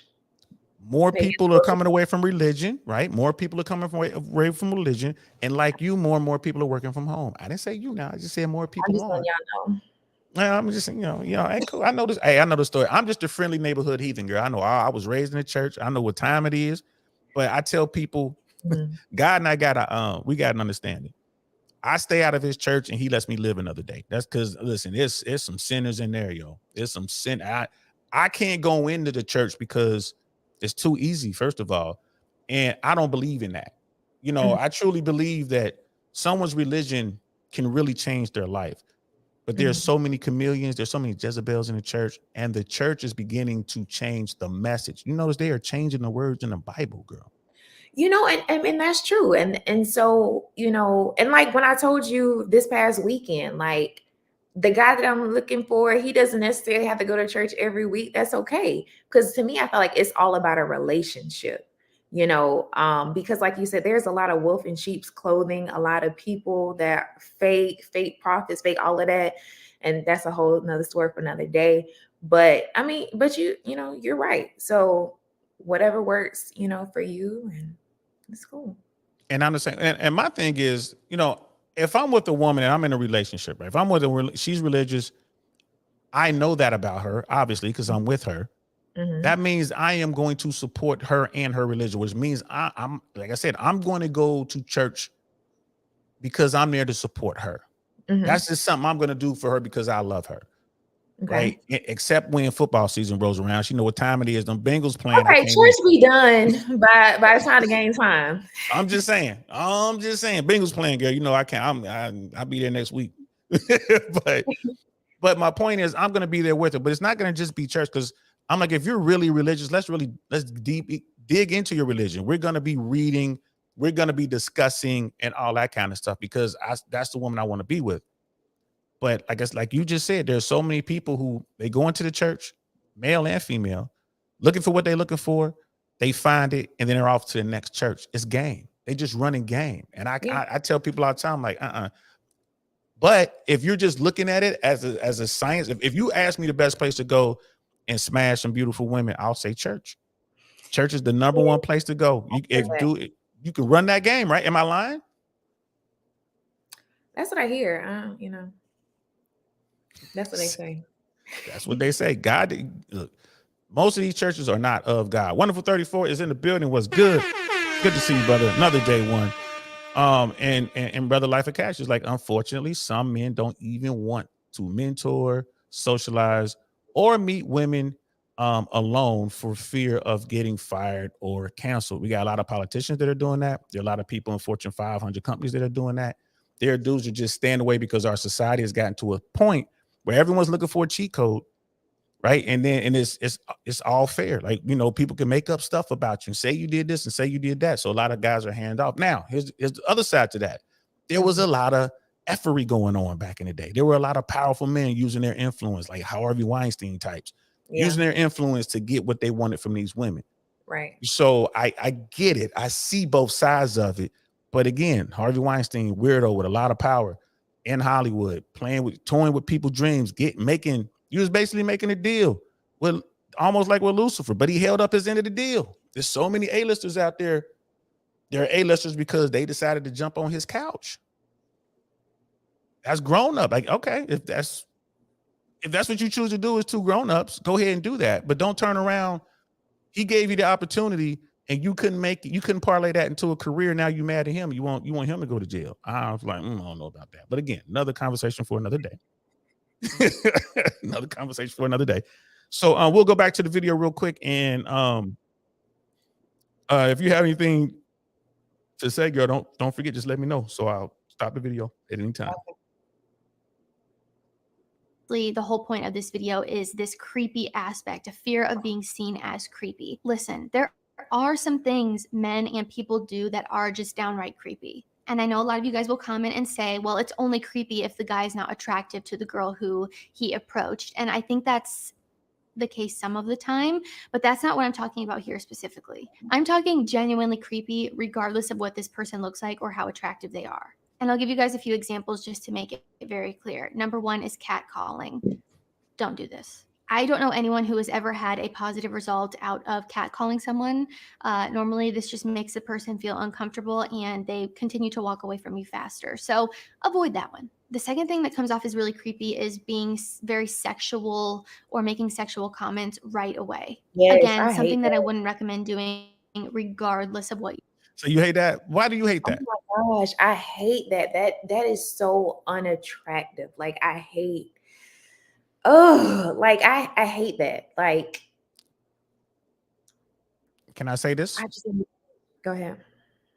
As a dude who runs game and he's just running sheer numbers, that's the best way to not waste your time. Out the box. That's what I'm trying to do. What's happening? Okay, so people do that to see who's gonna take the bait. Who's DTF? Who's DTF? How else are you gonna know? The normal process is I meet someone, we have the normal banter, we flirt back and forth, right? That continues for, let's say, a week, like 7 days spread out over the month. You're going 7 days of this, and then maybe at the end of that period, hey, we should do a little something. Hey, right? You're doing the whole trying to get to first base, trying to get to second base, trying to get to third base, trying to get home. Right. But when you're out here running numbers, I ain't got time for that. Damn, girl, you fine as I don't know what, girl. You fine as hell. Boy, look at that. Ooh, come here, girl. What's happening? What you trying to do? That's just, and then she's gonna be like, oh no, I'm not on that. Okay, cool. Nice talking to you. Bye. On to the next one. Okay.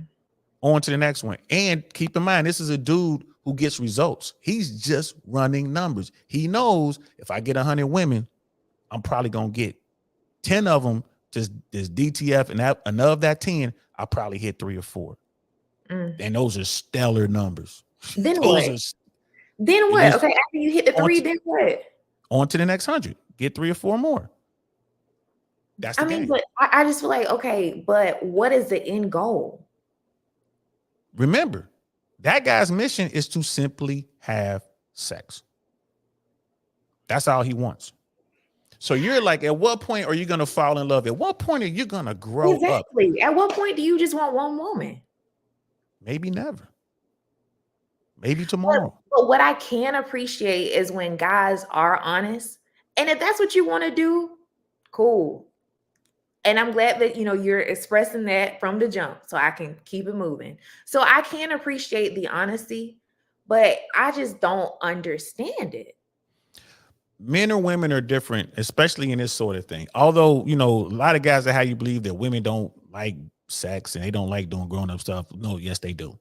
Yes, they do. Right. Yeah.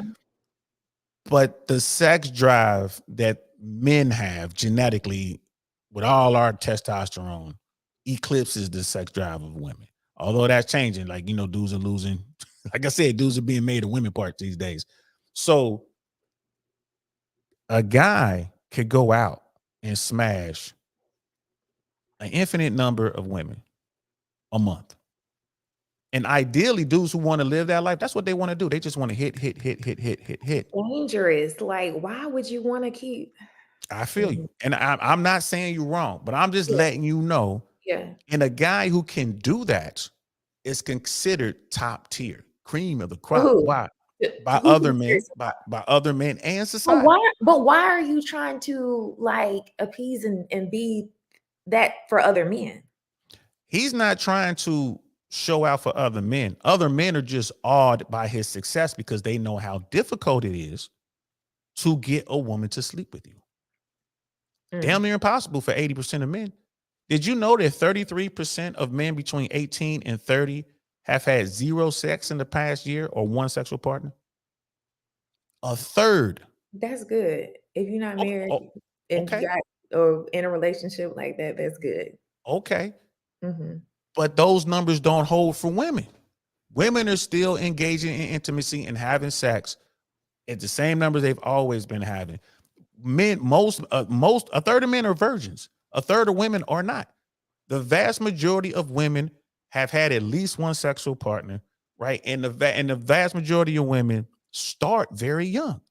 So I hear you. It would be good if the youngins were keeping it in their pants, so to speak. But it's only a certain fraction of the men who are out there getting the sexual access. Who are these women sleeping with? Women are still sleeping with the same amount of men they've been sleeping with historically since the dawn of time. But we already said a third of these dudes, right? And then when you start to, correct for men who are, like gay, they're not into women, when you start correcting for, men who are married or whatever, and you start to really look at it, and now you get into your 80-20 thing. These 80% of dudes are just invisible to women. They're all smashing the top tier guys. All of them. You know what I mean? For the most part. And again, those dudes who can see a man walk into a club and walk out of the club with one of the finest women in said spot, be it a club or a lounge or a grocery store or whatever, have sex with her, they're like, wow, that's like a magic trick. And that holds value in society. Look at Hugh Hefner. Well, his legacy is not going too well right now. But in his day, up until recently, he was the guy, right? Yeah. Why? Because he had access to basically unlimited amounts of beautiful women. Society, if What do they say about little boys, 13, 14-year-old, 8-year-old boys who got a bunch of girls coming around the house looking for them? Miss Global Girl. What she just said, I was thinking that too.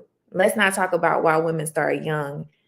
Because yeah, like, and when you said that, I was gonna say young by choice or young by, that's a whole nother different conversation. That is a whole nother deal. I must acknowledge that. I'm not trying to say, but when you talk, there are a lot of young women today in today's society who are encouraged to go out there and express their sexuality.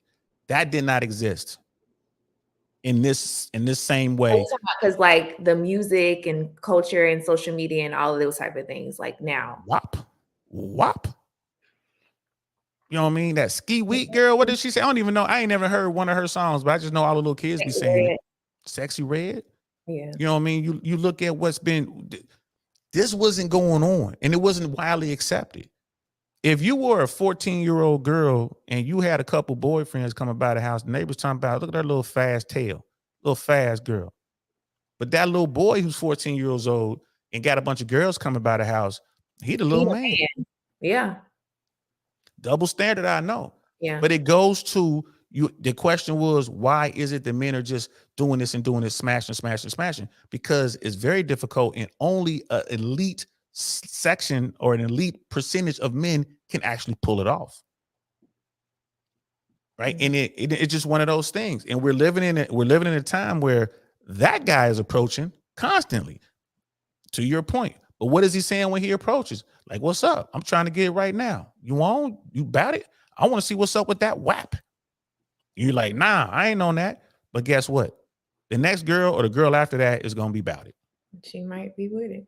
She's going to be about it. And he's just doing that. Meanwhile, that dude who's the bar back sitting over there behind the bar watching all this go down, he can't get a number. Good, hardworking man. This is his third job. He's working hard, trying to save up to buy his first house, which is almost impossible because the median house in America is $400,000, right? He's trying to do his thing, desperately trying to talk to I am the single one girl. Help me get into this house. And she's telling him how much money he needs to have, and he's got his credit right, and he's living with his mom, right? If a man comes up to you like, you know what's going on? I really appreciate you. I think you're a very, very regal woman. I was going to tell you a little bit about myself. You know, I'm living at home, but I'm working I'm driving Uber. I mean, how much more of this conversation you gonna listen to? You driving Uber and you living at home, bro. I mean, I feel like, okay, and he may be doing that. No. I'm being real, okay? And he may be doing that to kind of save up some money. He may be, lost his job, or he may have had, down on his luck, had some hard times, maybe going through a divorce. It got put out the house. And, and maybe he had to go back home and save some money and live with his mom and work 3, 4, 5 jobs. Like, okay. At least he got a job. At least he's not sitting on the couch, not doing nothing while mom is probably still working. So at least you would entertain this brother. How many women, just based on your observation, this is anecdotal, just our own personal observation, out of 10 women, how many of them women my best friend said, Cap. See what I'm saying? Tell the truth. Tell the truth. Out of 10 women, how many women gonna be okay with that dude with these side hustles, working Uber and all that, everything else, and living in his mama house? Mind you, he's having this conversation on his break. He's the bar back at the lounge you in. He having the conversation on his break. Mm-hmm. How successful is that man gonna be? Keep it 100. He probably won't. He probably won't be successful. But that's a good guy, right? That's a good guy. Bottom 80, invisible man. Here's the thing. I'm not saying that dudes should go out here and be smashing all these women. I'm not saying that. Mm-hmm. All I'm saying is understand this is what's going on. As a paratrooper in the United States Army, and all of our military people out here watching this, anybody who's been down range will tell you this. The best laid plans go awry. whatever you plan out, right? When you get wherever you're going, don't none of that happen. None of that happen, right? So I'm telling dudes, quit living in a fantasy world in which all I got to do is work hard and you be a good guy. And one day when my ship comes in, I'm going to get a baddie. Probably not, bro. You're not going to get that baddie until you cross the finish line, until you own them houses now, until you got yourself a nice vehicle, until you have the money in the bank and you don't have to bust your butt as much. That's when you're going to get it. Most women aren't going to build with you. Most women, in my opinion, and Rich Cooper's opinion, are going to wait at the finish line and they're going to smash the winner. And that's all I'm saying. I hear you. But do you agree? You just being nice. Quit being a nice Southern Belle. I agree, but at the same time, I mean, the bar bag, he may not be successful that night, but he's a good guy. He's a hardworking guy. And I think that's admirable of him, you know? So I don't know. But He's a good guy. They gonna And a keep good saying guy. all this happen, but I'm for real, you know? Good guys finish. Just like you said, he might just be saving up, stacking his bread, you know, so he may have like a game plan, like, okay, for the next 3 to 6 months, I'm gonna be at the crib with mom, you know, I'm gonna be working this job, this job, this job, and this job. I'm gonna save up X amount of money for my down payment for my house. And then, you know, and then he's gonna do what he gotta do. Yes. And he will, and at the same time, while he's doing all that stuff, he's in the gym and he should be working on his social game, his social cues, and he should be building up his game so he can filter through women. Because he might be in therapy, getting his mind right, preparing himself for his wife, you know, doing the work that he needs to do. You know what I mean? Brother Mike is in the building. What's good, bro? I saw you jump in earlier, man. My bad. I didn't get a chance to shoot you out, man. So I'm shooting you out right now. That's again one of my day ones. You know what I mean? So stop the cap. It doesn't exist in women. Oh my God.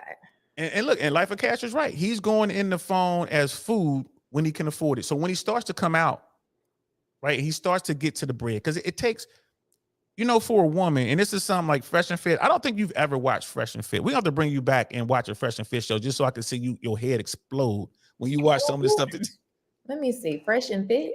Oh, you ain't girl. You ain't looked at their stuff. So we'll do it later.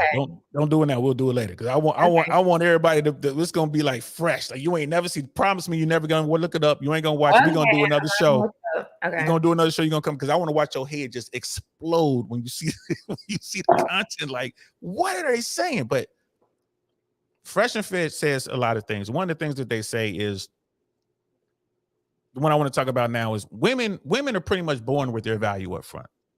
Like when you're born, you're a woman, you know what I mean? You have all of your value is like baked in up front because you're a woman.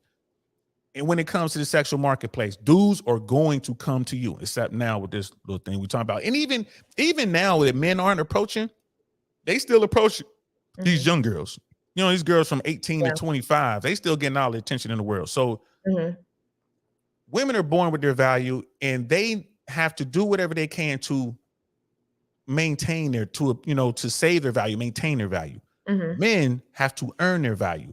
It takes time for men to get those traits that most women find attractive. And we're talking about the average dude. We're not even talking about the dudes who know how to womanize and all that. We're just talking about the average guy. So we're gonna our buddy Billy, the barback, is working hard. He's in his late 20s now. Billy the barback. He's like, all right, I've paid off all my debt. I got my credit into the 700s. Yes, I've been staying in mom's house for a couple years, but guess what? I have $100,000 cash. I'm ready to put down on my first home. I'm going to buy a 4-family, right? I'm going to get an FHA loan. I'm going to live in one unit, rent out the other 3 units. Now I'm starting to cash flow. When Billy is ready, he comes out of his mom's house and he has 3 properties in 18 months, right? So now he's cash flowing, money is coming in. Billy is like, he's been in the gym, he's looking good. He has some money now, so he doesn't have to buy a designer, but he could buy some nice clothes. His mom's a seamstress. She's like telling it all up. He got his hair right. He good. Billy goes out, went and bought himself a used Mercedes or BMW or whatever, a nice truck, right? He got it used because he doesn't want to waste any money. right? The whole time he's been working, he's been feeding his 401k. His Mhm. net worth is somewhere in the neighborhood of 800, 900,000. You know, when you correct for the loans he has on his homes and stuff like that. Mhm. He back. Billy is back. He's 6 feet. He's cut up. He's handsome. And Billy he goes out. a husband. Okay. Right. Now he goes out there. Right. Billy is, let's say at this point, Billy is almost 30. He Mhm. goes out there. He's 30 years old. What type of woman is Billy looking for? Just physically. Take a guess. He's looking for a baddie. How old do you think he's? Probably what younger. age range? So if he's 29, he's probably looking for maybe about 24, 25, 26. Yeah. Probably Mhm. like 22, 23, 24. That's probably more likely where he's going. Really? All BS aside. Mhm. So, and guess what? Now Billy's sexual market value is the same or equal to those women in the most sought after cohort, the 18 to 24 range, the most valuable women on the sexual marketplace. You line up dudes from 17 to 70, they're all going to say that if they could, they would prefer a woman from that cohort, right? The 20s. Yeah. See how long it took him? He's like 30 years old and he's just now getting to a point where he can go out there and start getting after women, the women that he wants. Mhm. And if he doesn't have any game, them young girls gonna eat poor Yeah. up. They gonna eat poor Billy up. And this Mhm. is what happens to the dudes in the bottom 80 who they do the work, but they neglect the game part of this. And they go out here and they get crushed. Billy goes out here, gets beat up by a couple, by a couple girls, winds up finding one who's about 25, 26. Billy marries her, right? 7 years later, she leaves. She got a better offer, but she's taking half of Billy's stuff. Mm. That's just how the game works, right? Yeah. Billy didn't learn the game. So where does he wound up? He winds up in the Mano Swamp. He falls down that red pill rabbit hole. And Billy is so upset. You know what I mean? So upset that it didn't work out for him. And he gets that red pill rage. And then someone like you comes walking up, beautiful Southern Belle, with the best personality ever, who's willing to actually pay for some of this stuff when we get to that point. Like, oh, if we get into a relationship, I'm actually ready to settle down and I'm ready to have the kids and I'm ready to do all this. Billy ain't saying nothing to you when he see you. Billy ain't saying nothing to nobody. He's still licking his wounds. He done lost half of his net worth. He done went from $950,000 in net worth to now he's down to maybe $300,000 in net worth, paying alimony. If he had any kids, he's paying child support. He done lost 2 properties. You see what I'm saying? Yeah. This is the reality. And this is why a lot of dudes are not approaching women today. We didn't even get into the marriage part. I will save that for another day, like how marriage really doesn't make sense, especially for those who have something to lose. I tell women all the time, you want to marry me? Fine. How much you worth, baby? I need you to be worth $5 million. We can go get married right now. We get on a plane. I'll pay for it. We get on a plane, go to Vegas. I'm signing this, sign here, baby. You worth how much money? Yeah, sign here. Not because I want anything from her, but because I don't have to worry about her taking anything from me. Because it's like, well, if this doesn't work out, love, you could go on about your happy business. But if you try to get fly with me and act up, I'm taking half your shit. You know what I mean? And that's how it works. Whoever makes less is going to get the resource. The court is going to take the money from the person who has more and give it to the person who has less. I think those laws are going to change. You know what I mean? So Jay Swans wants to know, why isn't Billy looking for a woman to grow with him all while he's building himself up? Because most women don't see him. That's why. He drives Uber and lives in his mama's basement. That's why. He can't. It would be nice. You know what I mean? Sister Alex here. Would you grow with him? Nope. Yes. I mean, the thing, look, I told you, look, if can we use another name? What? You don't like Billy? It's funny because it's somebody that's on this chat that's watching this named Billy. So you know why I like Billy? Because I like that term. Hell no, Billy. I should say that all the time in the Army. They're like, yo, Lou, we gonna do this. Hell no, Billy. even though Yeah. that's not their name. But we can. What name do you want to use, love? We can use any name you want. Let's use Sean. Okay, Sean. Okay, Sean. Okay, but I mean, like I said, like I don't see anything wrong with kind of just going back to the drawing board and getting yourself together. If you go back home to save money, to prepare to buy a home, to get yourself, mentally, physically ready for, what's to come. I don't see anything wrong with this. But I feel like if he's working, if he's putting in the work to become the best Sean that he can be, what's wrong with that? Nothing. You're Now, absolutely right. if he wants to stay at his mom's house and wants to be an Uber driver for the rest of his life, I mean, I don't know. Like if he has goals, aspirations, he's actually doing what he needs to do to try to achieve, where he wants to go. I don't see anything wrong with that. And he's putting in the work. So what's wrong? The thing is just society's going to shun Sean for not having it up front. And when he goes But out, who does? But the thing is, everybody lives in this fake world, Facts. like everybody is, want to make it seem like they got everything, they got it together, whatever. No, we don't. We are literally out here trying to figure it out. Although I have a really good job, the stuff that I do on, with my influencing and food blogging and stuff, I do really well with that. But I'm still out here trying to figure it out because I want more, Right. So I don't see anything wrong with doing what you got to do, staying down till you come up. And if that is living in the house with your mom for a certain period of time, so be it.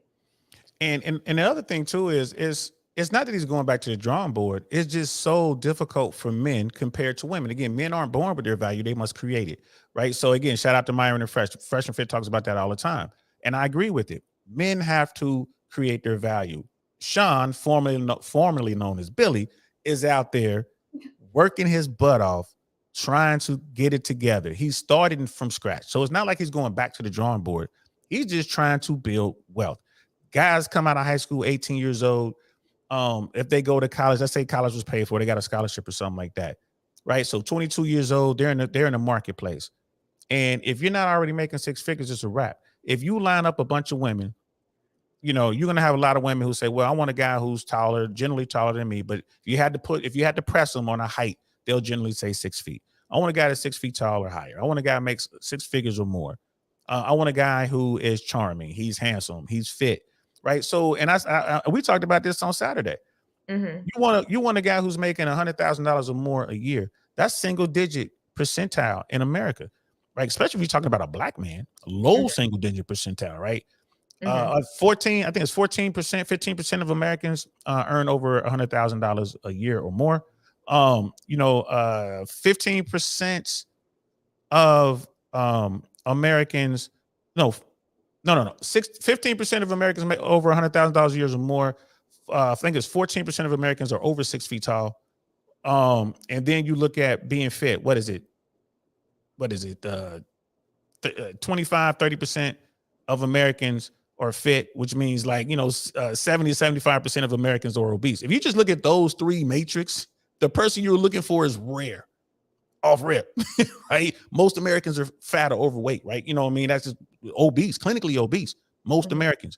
The average income as of 2022 for individual American, $65,423. That's the average, right? The median household income in 2022 in the United States, $74,580. That's the median income. But you had to line up a bunch of women, line up 10 women. At least eight of them will say, I want a man that's making six figures or more. Even though she doesn't make six figures, she's probably making closer to the average, right? So that's where it comes in. Everyone's living their highlight reel and everyone's out here faking it till they make it. But the situation is the situation. So when Sean, formerly known as Billy, finally gets there, okay, I have the money. Okay, I'm bringing in six figures a year with my real estate holdings. Okay, I'm in shape and all this other kind of stuff. If he doesn't have the game, he's going to get wrecked. Right. And he's going to want younger. So now you got that disparity. So now Sean is not even looking across the board anymore. Sean's like a 7. He's looking up trying to get the best he can. He'll date down. Because what's he gonna want to do? I want to be that dude that was in the bar when I was working as a bar back, smashing all these chicks. He gonna come out there and do that. Because he's like, I didn't get to do that. Do you know Like, the grow average? up. But it's growing up, but women got to do it. The young girls were at their peak, they're out there smashing dudes, right? The numbers hold that up. Sean was one of those guys that wasn't getting any sexual access at all. You know, there's a stat out there that says that the average man in North America in his lifetime will have 7 sexual partners. The average man in North America, that's just the US, North America, all 3 countries, 7 sexual partners. That doesn't hold true for women. Women get way more than that.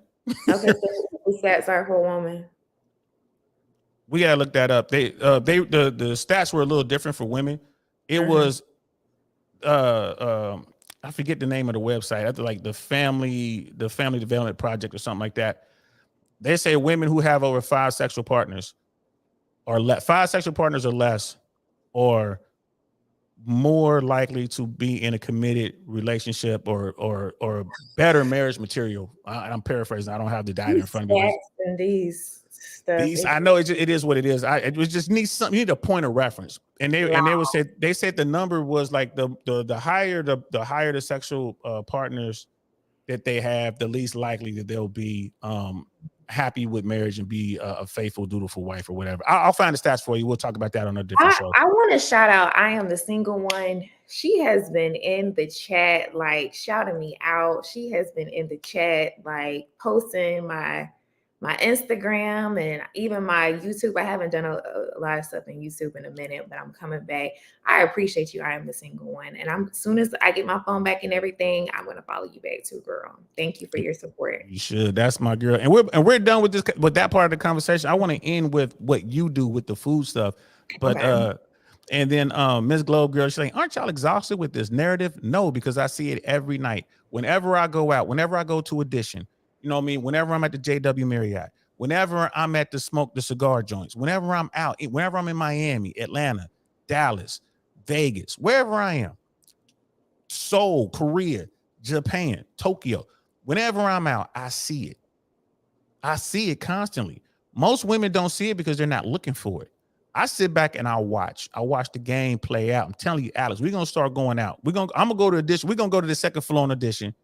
And we're going to sit there and I'm going to be like nudging you like, look, girl, look at this dude. Look, you know, look at this play out over here. I see it. Guys come in there, they can't get no play until the bottle section's open. They open that back door, that back room. And that same guy who couldn't get no play at the bar, he got 3 bottles now. All the women that turned him down are at the table. I'm like, look at this. That don't do nothing for me though. No, but it just I get it. Like I get it because I see it all the time. But I'm just like, okay, you got bottles, we got money too. Let's buy our own bottles. Right, but it goes to the point where it's like this guy goes straight to his wallet. I don't encourage that. Like, dude, why are you buying these bottles to get their attention? I tell people I ain't got nothing. You know what I mean? People will see me like, oh, that's a nice suit you got, or they'll see the watch I'm wearing. That's a nice watch. I'm like, I stole it. I'm just saying any old thing. You know what I mean? Just because I want to throw you off of that. Don't tell me you think I'm a certain caliber dude. I want to throw you off. You know, I've never been that guy. Let's talk about something real. Let's not talk about the watch I'm wearing or the shoes I'm wearing or the fact that I got in here without, you know, the fact that everyone's talking to me. Let's talk about something else. But that's the game. Can't get mad at the game. So, but we're going to take the last 10 minutes or so, 10, 15 minutes to talk about you, girl. It's your world now. What's up with the foodie thing in Tampa? Hey, everybody. I'm going to introduce myself again. My social media name is Full Plate Belky. But my name is Alex. And yeah, so I am a Tampa influencer. And pretty much my journey with like influencing and different stuff like that started like really during COVID.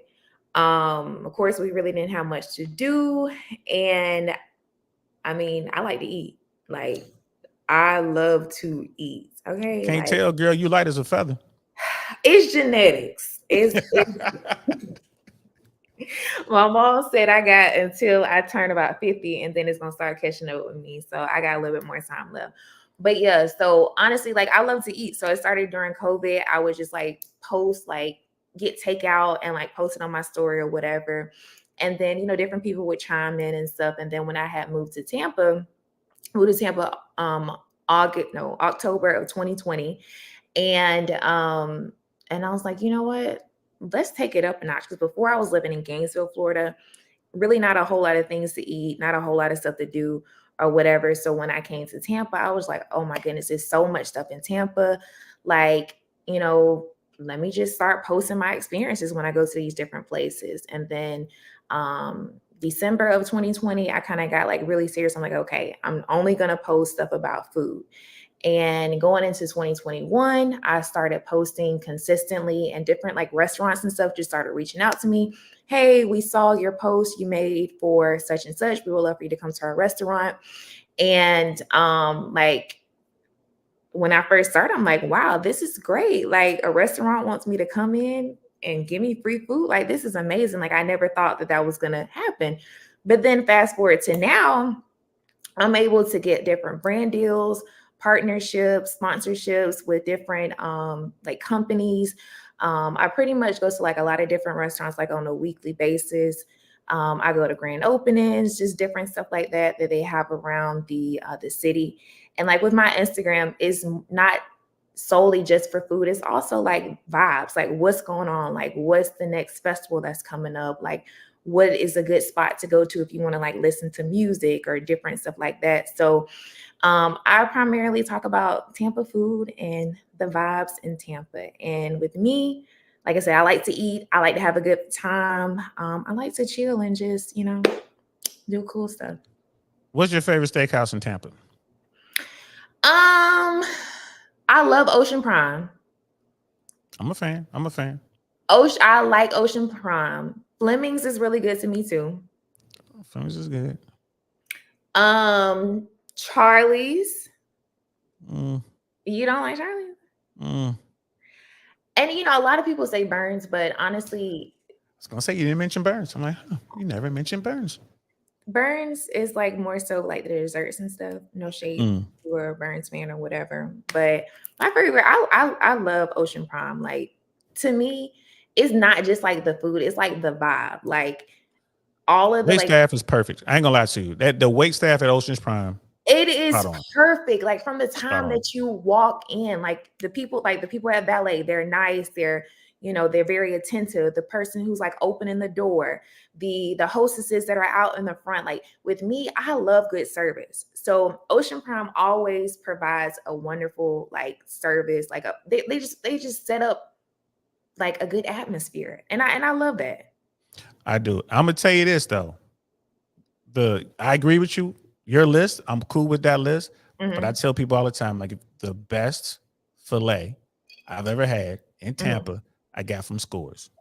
Scores. Gentleman Club. I was just gonna say strip club. But here's the thing. Strip club, you having good food. I ain't gonna hold you. They be having good wings and everything. And I'm from Georgia, so I've been to many strip clubs in Atlanta with some real good food. So. Come on, Club Licky. Come on, Magic City.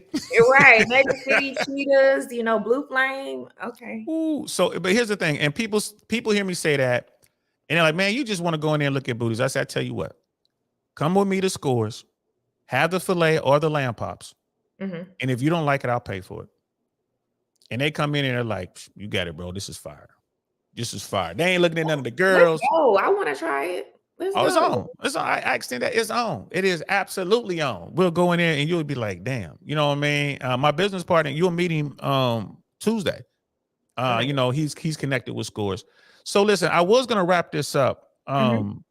But if you got a few more minutes, and I'm supposed to be somewhere, but I'm about to blow off my next appointment, because Brother Mandrell wants to come up and ask some questions. So this is what we're gonna do.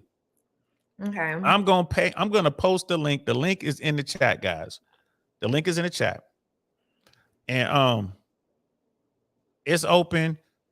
Don't act up, y'all, because I will drop you down in a heartbeat. Be respectful.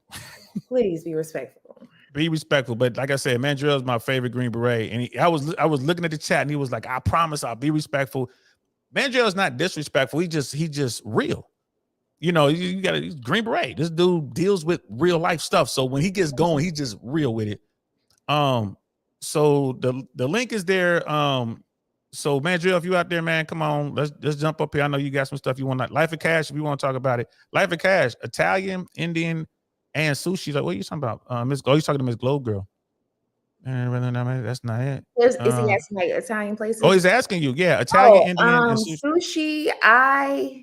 Because he's here. He wants to know where to go. Okay. It kind of depends. Like if you want, okay, Sunda is amazing. I love Sunda. They have really good sushi. They honestly, all the food at Sunda is amazing. Sunda is at it's in Midtown. Also, kind of like a little low-key spot, Kelp Sushi Joint. They have some really good sushi and they have like happy hour every day. So you can get some really good sushi for reasonable prices. Italian restaurant. What is this place called? I just went there a couple weeks ago. Bocelli. It's really good. They have a seafood linguine that is amazing. And what else you say? Indian food? Indian food, yeah.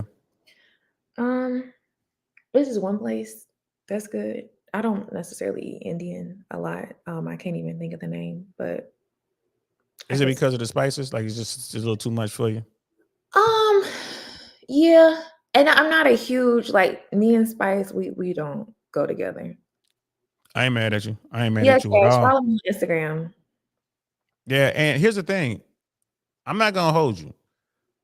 I tell people all the time, if you're really trying to do the foodie thing, you're gonna have to go to Miami or New York or Atlanta.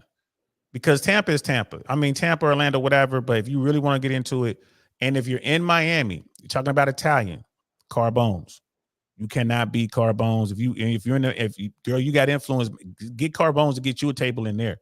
I'll come with you. Like Carbones, they have the best. They have a lemon cheesecake. I don't even like cheesecake. They got a lemon cheesecake and a carrot cake on their dessert menu. I saw people about to have a fight over that last piece. That's how hardcore it was. Brother Mandrell is in the building. What's good, fam? Hey, everyone. How you doing, Mandrell? Look at Mandrell. Like, come on, Mandrell got some. He got. Is it smoke, Mandrell, or you just looking for some answers? Oh, he got smoke. They're just looking for answers. Is all. I just want to know. Well, for starters, how much of this information is new to you? As far as like everything as a whole, I mean, no, it's not new. I mean, like I have an older brother. My brother put me on game at a very young age. I know what it is. I have guy friends. I have uncles. I got a dad. You know, none of this is new. And I think that's kind of why I am the way that I am, because I have seen a lot of different things. I've been through a lot of different things, whether it's just life, relationships, and stuff like that. So no, it's not nothing new. Gotcha. Okay. So, and you're single, right? Yeah. You're looking for a guy. Mm-hmm. Okay. What's your experience like that, like been? With dating? Yeah. I wasn't. Do you have to differentiate between like Georgia, Florida, and other places, or just in general? What are we talking about here? Just in general. I mean, because I think, like DL, you said that whole thing with Xerxes. Women have the men parts, and men have women parts. I've actually paid. You know, it shot my antenna up, and I started looking at these platforms. I'm like, yeah, he's right. Jeez Louise, man. You see the guys go back and forth with women. It's like, I can't tell if you close your eyes, you can't tell the difference. Like, which one's a woman? You know what I'm saying? They're both women. It's like, the guys are arguing with girls like women. I'm like, bro, it's bad. It's like, it's bad for men. True. But I'm interested in, like, ladies, what do you see when you see this kind of stuff? Like, I mean, it can't be good. Because I'm at the point now where I'm like, well, the women are this, women are that. I'm like, I don't blame them. Because I have a younger sister, you know, and I'm just like, and I look at guys, I'm like, I wouldn't want my sister to date either one of you jokers. Hold on, you Like, talking about you talking about Shoo Shoo? yeah. Holla, holla, holla, holla, holla, holla, holla, holla, holla, holla, holla. Yeah, so I mean, I'm always interested in what I've learned is the guys aren't listening to the women. Like, guys are giving women the answers to what's bothering them. Women aren't listening. But then women are talking to guys, and guys are just like cavemen. It's just like it doesn't even go. You know how it goes one ear in one ear, out the other? For guys, it don't even go in the ear. It's just, so I'm just wondering, like, what do you see out here? Like, that's what I'm asking about your experience. Okay, well, for me, I was in a relationship last year. We were together. It was actually an ex, and we kind of decided to kind of rekindle things that didn't work. So honestly, I'm not even gonna count him. But as far as like with dating, when I go out places and I meet people, like one guy I met, really nice guy. He was an older a little bit older than me. Nice, very intentional. He was planning dates and like, he didn't waste any time. Like he really wanted to try to like pursue me. And he stated his intentions, like, in the first couple of dates. And it's like, okay, this is cool. What I really like is like, he really took that initiative. He listened to different things that I said that I liked or whatever. And he tried to plan, dates and stuff around it. He told me that he had, that he was divorced. He had 2 kids, but he told me he wanted to, he wants to get married and different things like that. And things were great for a little short period of time. But then I found out that he was lying. He was married. And I'm glad that, me that like my investigative mindset, like how I am, like I started like, honestly, we had maybe went on like, I would say like maybe like 4 or 5 dates or whatever. And like within 1 month. And so like I was asking him, about his, I thought ex-wife, and he was the answers that he was giving, it just didn't seem right. So, I started doing a little research and I'm like, no, you still married. And then I confronted him about it, and we've been separated for 5 years. So I've definitely met a couple guys who are married and are lying about that they're married, but still want to try to do that. So I meet those guys. And then also living in Tampa, it's like, Tampa is now like a touristy area. People are coming for vacation and stuff. So I may meet someone out at brunch at a restaurant or wherever, and they may, just be there just for the weekend.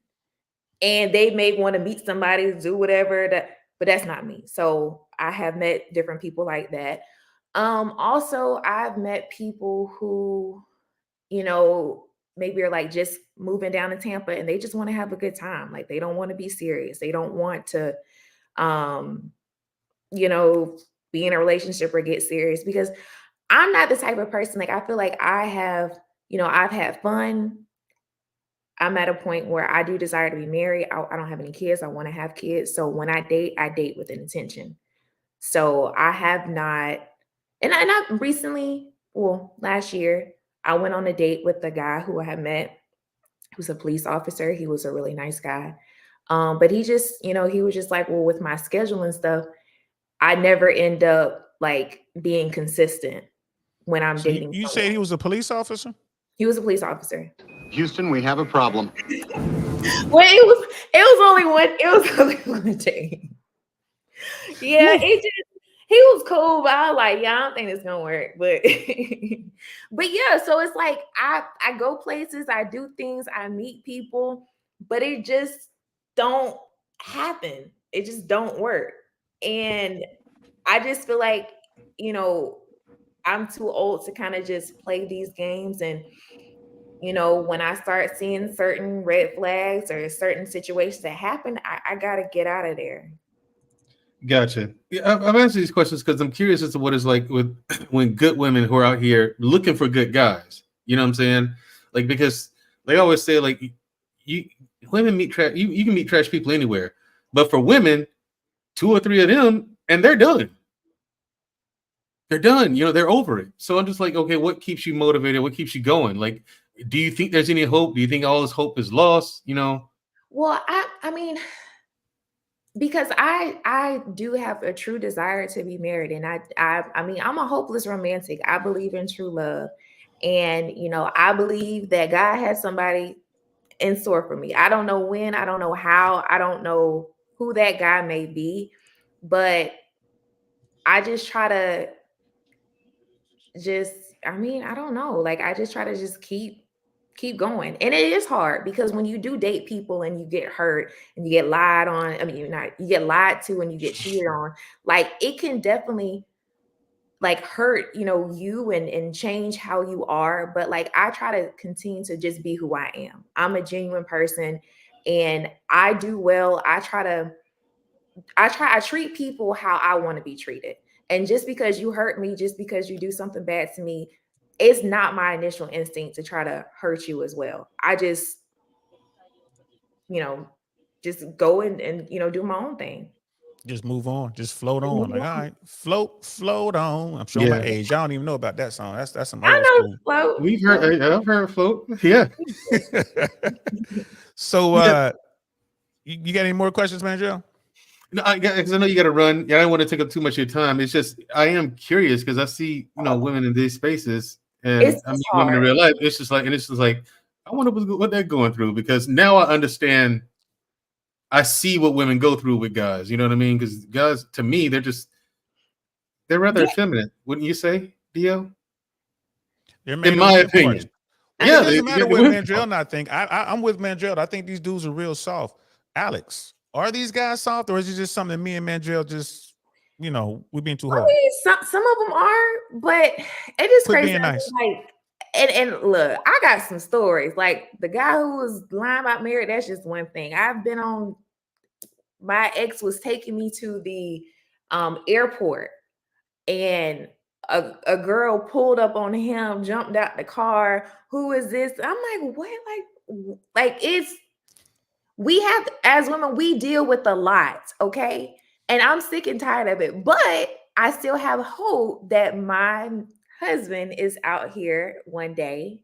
And I'll meet him one day, and we'll do what we gotta do. But until then, I'm just gonna keep, doing what I gotta do to be, continue to become my best self and work hard. And yeah, and when he comes, I'm gonna flip that switch and Girl, he in your phone. I keep trying to tell you. I'm gonna be and all a these other women. princess and live a soft life. Well, the thing is, I'll tell you this. I mean, I tell women all the time, you have to go in the places where the good guys are, where they congregate and socialize. But thing is, yeah, you actually are in good hands with him. Like if you're looking for a guide, yeah, take his advice. Seriously.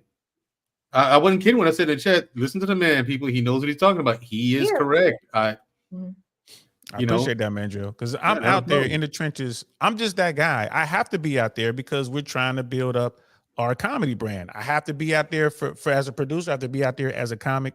I need material. There's nothing funnier than watch people do stuff in real life. I just sit back and I'll be just shocked at the stupid stuff people do. I'm like, oh, that's 15 minutes of gold right there. But I'm also taking in everything that's going on, and societal wise, we are in the middle of a massive shift, and it's driven by technology. And I think the biggest problem that everyone is facing is especially on the women's side, because the problem is technology gives the illusion that there is an infinite number of potential suitors, right? Just infinite. Like, well, if I wait long, if I just another swipe, I'm one swipe away from being happy. When the truth is, that's not necessarily the case for the vast majority of women. Women have to, just like men need to control their emotions when dealing with women romantically. I tell dudes all the time, and keep your emotions in check. You know what I mean? Because if you let your emotions out, you're gonna get hurt. You're gonna get hurt, man. Keep your emotions tight. You have to wait until you vet the woman. You're the right person before you allow your emotions out. Because men, in my opinion, love way harder than women. And it's hard for them to, oh, yes, baby. Yes. I saw that look. I had to think about it for a second. Because, okay. When men love and they get their heart broke, think how many people get stuff breaks. Things break when men. That's stuff that we have to deal with every day. And then y'all get y'all heart broken, and then all hell breaking loose. But the thing is, women, because you guys are used to it, for whatever reason, you can, and there's people who say that there are, genetic reasons for this too, because you think of like the whole war bride thing, and war bride is a term used for those women who husbands go off to war and don't return, or those women who villages get conquered and they have to adapt and pick a new husband right away. Like women just, because it's a survival mechanism, maybe that's part of it. I don't know. But I will tell you this. These dudes all the time, I'm like, bro, the minute, me included, if I allow my emotions to get away from me, if I open that box, it's Pandora's box, you ain't getting it back in.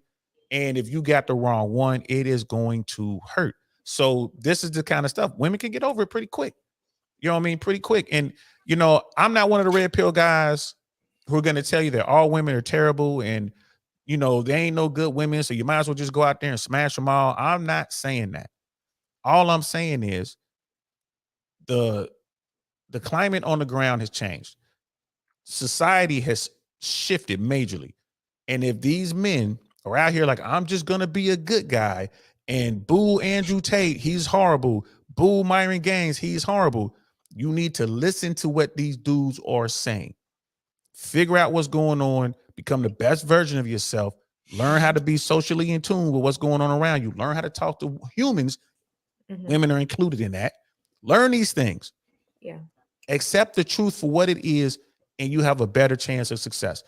And that's one of the things that I stick with. Like, bro, be honest with yourself. I asked you what your mission is, and you said you wanted to smash women. I showed you how to smash women. You over here because you fell in love with this stripper. That is your fault, bro. You should have told me you was looking for a wife. I could have introduced you to Alex. You guys have something in common. Y'all love you love to travel. She likes to travel. You're a foodie. She's a foodie. You know what? You guys, let's go down to Miami and I'll introduce you to, and y'all could go right off into the sunset. But no, the dude lied to himself. Therefore, I wasn't able to help him. And a lot of women lie to themselves as well. I tell women all the time, y'all all ain't 10s. I hate to break it to you. Y'all all ain't 10s. Right. Know where you are. Get in where you fit in. Move accordingly. Just, hey, I'm not, I'm not talking, I'm talking to everybody out there right now. I'm just saying too. Yeah. Yeah. Simply because you smashed Drake, right, does not mean that you deserve someone at Drake's level. You know what I mean? Simply, and too bad for Drake and those pictures floating around, whatever that's about. But anyway, simply because you smashed a top tier man does not mean that you deserve a top tier man. Deserves has nothing to do with it. It's my favorite line from Unforgiven. Why don't they deserve that? Because they don't. Because the top tier guys smashing everybody. The top tier guys are dudes just telling you to come over here and let me blow your back out. Yeah, it could have been on a whim. It could have been on a whim. You know what I'm saying? And a lot of times it is just that. The guys don't feel like going through their Rolodex. You're there right now. He's on his way home. Hey, lady. He'll talk to you about 10, 15 minutes. And then next thing you know, you're in the car on your way to his place. It's like just that T-Mac easy. said. Yeah. And I work out and I'm in shape and whatnot, but I don't consider myself a 10. Like, I'm real with myself. You know what I'm saying? Like, I'm not 6 foot tall. Everybody deserves somebody. We didn't say that. Okay. Didn't say We that. said you don't deserve a top tier man. Simply because you smashed simply because you was on so-and-so's yacht party and you smashed some dude, you let some dude blow your back out. He doesn't even remember your name. One of the worst things I've ever seen in my life is a woman talking to a man that she has had sex with before in the past, and he doesn't know who she is. That has to be hard. Oh. Listen, when you want to talk about hurt, you want to talk about someone who was destroyed. This woman, because she thought that her Foxy Brown was the best Foxy Brown ever, she was messing with a real one. She was messing with the dude who was like, what's up, let's go. Messing with a dude who was smashing different women every night. He did not remember her. And this was a guy who was lying. This was a dude that's telling her everything she wanted to hear. She thought, oh my God, this is him. Oh my God, it's my life mate. This is the first time I ever had sex on the first day or whatever. I just met him. I'm a smash. The first time I ever did it. Maybe she was telling the truth. But she fell prey to this dude's game. And I just used the word prey lightly. She fell, she fell for his game, hook, line, and sinker. She thought that they had a connection. She ran up on him a year and a half later. He didn't know who she was. He was trying to holler at it again. He started the game from the top. Like you never met. Like, that's the funny part right there. I'm sorry. This is their story for the woman, but that's 100% hilarious. of men describe themselves as high value. Exactly. No, that's not No. that's not true. That's I not know true. plenty of people who don't describe themselves as high value. Most the top tier dudes ain't gonna say they top tier. D Mike is saying it's not rocket science. Stay on your level. Yeah, and let me find that real quick. 100% of men describe themselves as high value. Nah, sis, that's not true at all. I would say you can get, depending on what platform you're looking at, 100% of women to go around the table and say they're dimes. I saw a woman on one of the platforms. She was like 5'7" and 380 pounds, and she said she was a 10. There was another one. There was a Why trans. can't she be a 10? She's 380 pounds. Okay. No, Tens. that's morbid, man. That's beyond morbid. Okay. What makes you a 10? Tell me, both of you Yeah. all, tell me what do you describe as a 10? Not The not ability. not morbidly obese. What makes you a 10 is you have the quote unquote traditional beauty standards, right? You're slim, you're pretty, natural beauty without makeup, you got long hair, whatever that is. But the big thing is 9s and 10s have the long ability. hair, or short Or hair. short hair. It can be any, it's your hair, whatever Right. hair. You know what I mean? Just Just natural attractive. hair. Like, how do Yeah. you look? It's like, how do you look without the makeup, without all that? You can wear the makeup if you like, cool, but the judgment comes without all that. You know, the how are distinction- you in the most natural form as you are? That's what And we're the dis- looking at. And the distinction between 9s and 10s and everyone else, 9s and 10s are those women who can make lots of money. I'm talking hundreds of thousands, millions of dollars on their beauty alone. Real 9s and 10s. Okay, so tell me, what's your example of a 9 and 10? Someone who we may know.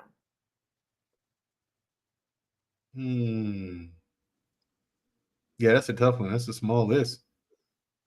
So most women, I would say Demetria Obalor is a 9 or a 10.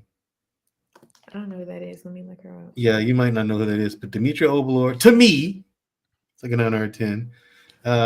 If you're talking about just looks, if we're talking about just look, and you won't know this woman, I'll send you her Instagram. She calls herself Nina the Pineapple. yeah, that's her. Right. But So she you doesn't look- normally have that hair like that. right. Most of the 9s and 10s that I've come Go to her across. Instagram. No, I mean, no, she's a cute girl. She's cute. Yeah, most of the 9 and 10s that I've come across, you don't really see them in general population. Like you see them at elite events. Now, I would say of the top tier women, I would say the vast majority of them fit them into 8s.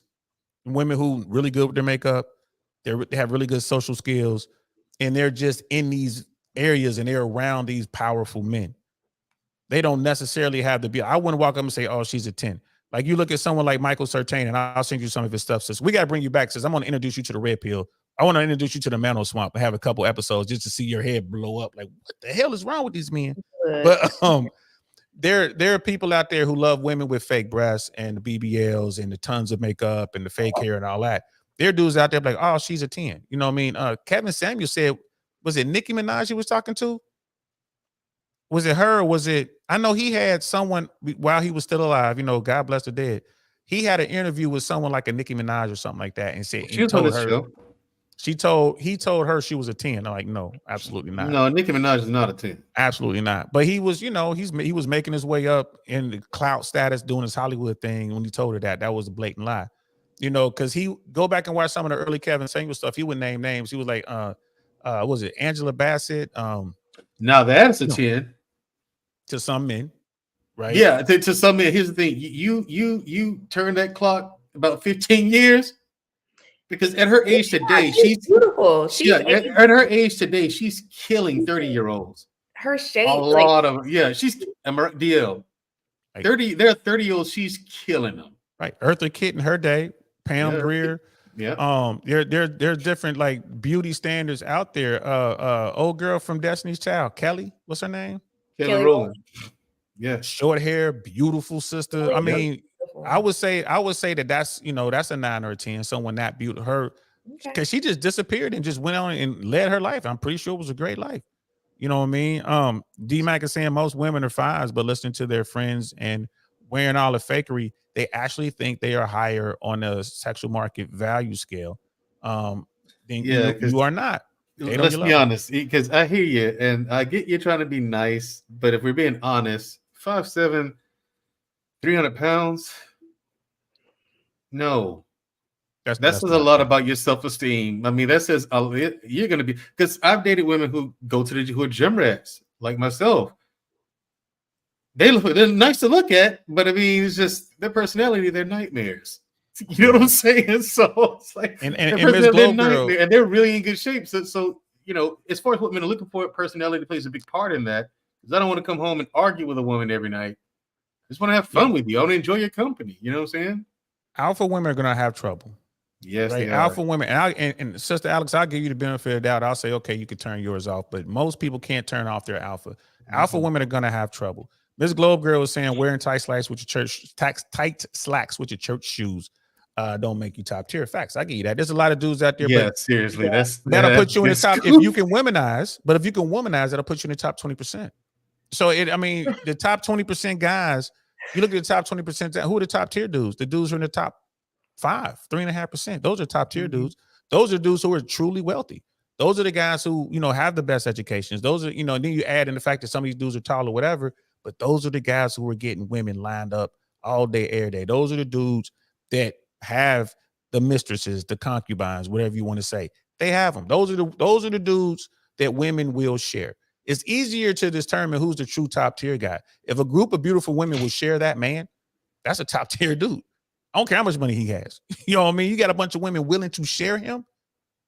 He's up there, in my opinion. So, yeah, I'm definitely gonna wrap it up. Jay Swans, I am a single one though. She's like, I'll watch Fresh and Fit, and she'll find. Yeah, listen, Fresh and Fit. Don't watch any of it until we get together. We gotta have you watch some clips and episodes of Fresh and Fit live. I want to get your reaction. Yes, you gonna be like, all that Southern Bellness is gonna go. She was, oh my God, what is going on? You gonna put on she gonna put on her war clothes, but. Yeah. After you pass the initial shock, my whole thing is we're going to listen to the message. And I want to, because I'll be curious to hear your take on the message. Jay Swans, one man's 2 could be another man's 10. Just depends on what he finds beautiful. That is true. Because when I'm with my friends, I be saying, oh, he's handsome, he's a nice guy. And they be like, girl, no. But I mean, but 300 pounds, you're like, why can't she be a 10? I'm curious. Why do you think she could be? And I'm not saying this to be mean, but let's be honest. Because, I don't judge people like that, but at the same time, I mean, I do like what I like. I feel like 300 pounds. He is in the eye of the beholder. There are some women who are bigger women who are absolutely beautiful and gorgeous. And I just don't like she's a 10, she's a 5, she's a 4, she's a whatever. Because just like he said, one person may feel like they're a 5 and whatever. So I really just don't like the whole ratings things, because to me, looks are great, but it's not everything. For me personally, it's not. No, you're right. You're right. And my argument to that is, and we talked about that a little bit tonight, and we can, I'm sure we'll delve into this later on. Mm-hmm. That woman that you're describing, her male counterpart, right? You would say the exact opposite about him. Not you, but society will say the exact opposite about him. That male who is, 5'6", 410 pounds or whatever, right? People gonna say he's a loser. Well, I mean, like people like Rick Ross, I don't know how tall he is, but I think he's very attractive to me. Like, I think he's all money aside. I was about to say that $50 million wouldn't have nothing to do with it. No, all money aside. Because like people like Chris Brown, I think he's a great talented artist, and some women will go crazy over him. Like, I think he's a nice looking guy, but Rick Ross, it's just, that's just me. I don't know. Yeah. Like, no judgment. Your flavor is your flavor. You're entitled to that. You're entitled to have what you're attracted. You're attracted to what you're attracted to. But look, I think all dudes are ugly in general. But I mean, I don't. But Rick Ross in particular, just like, ugh.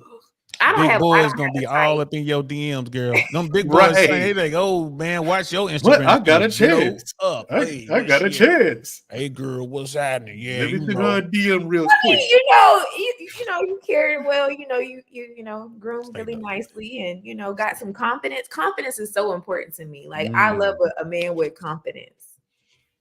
Yeah, and Jay Swans is right. A beautiful woman with a shitty attitude will make her ugly real quick, and that goes for these dudes too. They're Yes. top tier Good dudes out there who are Lord, just yes. they're just evil guys. You know what I mean? But it doesn't change the fact that they can get on. You know what I mean? So it doesn't change the fact that they have game. So and that's just something that's just out there. You know what I mean? Hey, D-Mac says you probably think Lil Wayne is handsome. You think Lil Wayne is handsome? He's one of my favorite artists, but no. For sure. You know what I'm saying? That's You funny. just, I mean, I'm surprised, kind of surprised at that answer because you said Rick Ross is attractive. I'm like, yeah, and they Some also people the like him beholder chubby. indeed. Some people like him chubby. You know what I mean? Yeah, but I was like, I had the beholder indeed. Yeah. That's- Dad's in the building. Jeez. Dad's like every person has their own taste and their own preferences. One man's three is another. Why man's you gotta 10. read it like that? What does G say the same thing Jay Swan said? I ain't reading it like what? I'm glad Pops is in here. Thanks, dude. I appreciate it. You said I every ain't- person got a. Somebody reading into how I'm reading. I'm sorry, man. It's just not public school education. I'm sorry. I don't know what to tell you. It's bro. a woman thing, DL. You Is know that what that is? Yeah. She'll say, "Oh my God, I can't believe it! You told me you didn't want me anymore. You told me you don't love me anymore." You're like, I didn't say that. All I said was I'm not gonna go out and get seafood bags every night. Nah, all you said It's was the same thing. You must some love me. Right. It's the Don't same love thing. me. It's- You're like, wait, what? How? I How's that the just same said thing? all I said is I wanted a slice of apple pie and I didn't want to eat the coconut cream pie, and now all of a sudden I hate you. I just wanted the apple pie. That's all I say. I felt like Pie is our favorite, and that's our thing. That's how we connected. That's how we bonded. How can you not? I'm like, girl, I'm about to, man. That's like, I'll take a walk. This But how they is why. connect dots, man. It is incredible how ladies connect dots and that kind of stuff happen. Like my lady pulled that on me once. I was like, huh? You know what I mean? I was so confused. I was like, wait, how'd you get to there from? Bro, that's being in a relationship. You know what I'm saying? It's one of my hilarious. cousins. It's not One of my funny. cousins. I'm like, yeah, it's funny. Yeah, it is. I mean, one of my cousins looked at her boyfriend once, and she was like, "I hate the way you breathe." I was like, "Lord have mercy, let me get out of here." He said Flavor Flav. No. Flavor Flav, man, I can't do nothing for you, man. You know what I mean? That was a Life of Cash. Brother Schmeebles made a good point here. He's like, man, a woman who's smoking, she smokes, she turn herself from a 10 into a 4. I get you there, but I don't like women who smoke cigarettes. I'm okay if you smoke, maybe some herbal stuff. You doing marijuana every now and then, but if you smoking cigarettes, I don't like that. And Life of Cash was saying that I am the single one. The difference is if an average man had a chance with a 10, he got lucky. Why a woman in that situation may believe her 10 is her new level, and that's what we're trying to say. Overall, that's definitely what I'm trying to say. Shout out to you. That was a good point.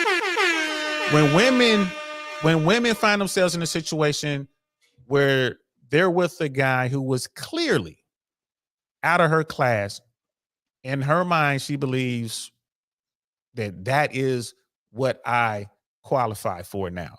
Whereas as a dude, I could be a dude who's a 7, and I might just come up on a random night and get that dime, but I know that I don't qualify for dimes. I know that was a one-off, right? So that's the difference. Guys aren't going to be like, that's all I get. I'm a 10. That's all I'm going to get at 10s. It's like, nah, bro. I'll be telling the story to Mandrill like, look, bro, I can't believe it, man. She came up to me. Man, she thought I was Daniel Wayans, man. I told her a couple of jokes. We always homie, can't believe it, that. too. Bro, right. I couldn't believe it, man. I couldn't believe that. Right. But you remember like you said, we would look at that like luck. Like, oh my God, I got really? You know what I'm saying? Like it's grit. I'm like, man, I can't believe she thought I was Damon Wayne. I said, homie, don't play that. Next thing you know, we in her place. Hey, good looking at. I actually saw Damon Wayans once at the Laugh Factory. And I said, hey, bro, sometimes women think I'm you. And he was like, I hope you're taking advantage of it, brother. Damon Wayans is a cool guy. I'm just here to tell you. It's like now I can't unsee it. Now you done said that. I'm like, okay, I see it. Damon Wayans is a cool guy. Wow. Now she can't unsee it. Hey, now she can't unsee it. I mean, I can unsee it, but I see a little bit. Check out what Miss Glow Girl said. Why do y'all compare yourselves to women and not other men? That's because other men don't compare. Yeah, we don't care. We don't care. And with men, we understand it's more than just being fine or whatever. We just with women, I'm gonna say this and we're gonna wrap this up. And I honestly, sis, give me your true assessment on this. If I were to say that a woman's sexual value in the marketplace is tied to her beauty, would you agree or disagree with that statement? What do you think? Her value as far as the sexual marketplace goes is 100% tied to her beauty. 100%.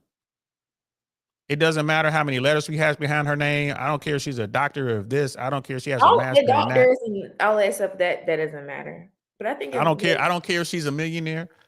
Oprah Winfrey race where Oprah Winfrey race, her money has nothing to do with it. Dave Chappelle or somebody might run up in there talking about Oprah, whatever. It's a lot of dudes who try to get in there and run a finesse. But Oprah Winfrey, her money does not make her a top tier woman, whereas enough money can make a man top tier. Because I'm looking, honestly, the most valuable thing to me is the thing that's going to keep me is the personality. That's what I'm saying. That's what's going to keep me there. Now, your beauty is going to be, obviously, it's the first thing I notice. Yeah, but it's obviously, it's important because it's the first thing you notice. That's what's going to attract you to that person initially. Yeah, but then I meet you, and then the second I talk to you, it's like, wow, did you even get out of the second grade? I'm done. What you talking about? Right, I'm done. What you talking about? I'm done. All the beauty in my eyes is just you can't hold a conversation. Wow, no, thank you. And it does. It has happened before. I agree. I mean, yeah. Imagine meet the guy. He's really good looking. But that's it. Right. There's nothing upstairs. Like you have nothing to talk. That guy has nothing to talk about. So I mean, but he could be really nice looking. Am I right? You've experienced that. Yeah. 100%. Like I love I love those intellectual conversations, talking about different things, stimulating my mind, like all of that. That's what I love. That gets me. Fair enough. But again, yeah, her 300 a woman's physical appearance, her physical looks, her beauty, only in the sexual marketplace. I'm not talking about in society as a whole, and I'm not talking about who she is as a real person. I'm just talking about just the cover, right? In the sexual marketplace, the cover for women holds way more value, and their beauty is tied to that than it is for men. With men is more like women are sex objects, and men in that sexual market value world are sussex objects. So a successful man is the equivalent to a beautiful woman in that paradigm. Yeah. Right. So women are sex objects and men are success objects. And that comes from Rich Cooper. Rollo Tomasi says the same thing. And I have to agree with that. Now, that does not mean that she's not going to come up. Of course, she's going to come up. She has more options. They're not limitless, but she has more options. Right. I can't tell you how many times we've all seen this. You go out and you see a dude like, oh, that dude's a pretty handsome chap. And then he grabs his woman. It's like, ooh, he's with her. Well, what happened? He fell in love with her. And he doesn't care about the physical stuff. They have a family, and I love that's when his woman. That. I think it's a great thing. It's a great thing. It's a great thing. So we'll do final thoughts and then wrap this up since I'm already late as I don't know what. Okay. We'll start with Brother Mandrell with his final thoughts. Yeah, that's how that works. Final thoughts, Brother Mandrell. Yeah, thank you for letting me up. Like I said, of course I'd be respectful. I didn't have much. It's just curious to know, like she seems to be a really good person. You know what I'm saying? Now I've been wondering, like, since things are wild and crazy, what's it like for them? You know what I mean? Because you don't hear from good women. You really, not really. There are a couple here and there, like that speak their mind in this manosphere, but then they disappear after a while. Like you got, I Am the Single One. She's been on a couple of panels having the discussion. Then she just left, gone. You know what I'm saying? She was out. Right? Smart woman, by the way. And then Miss Glow Girl, she's never been on a panel that I know of, like ever. My sister, out, gone. You know what I'm saying? Like the good ones, they'll pop up, see it, and they're out. Because I was always curious, like, what's your experience been like in this wild and crazy dating world. So thank you for answering my questions, and nice meeting you. Nice meeting you as well. Thank you. People, understand that, seriously, if you're looking for a good guy, DL, the guy knows what he's talking about.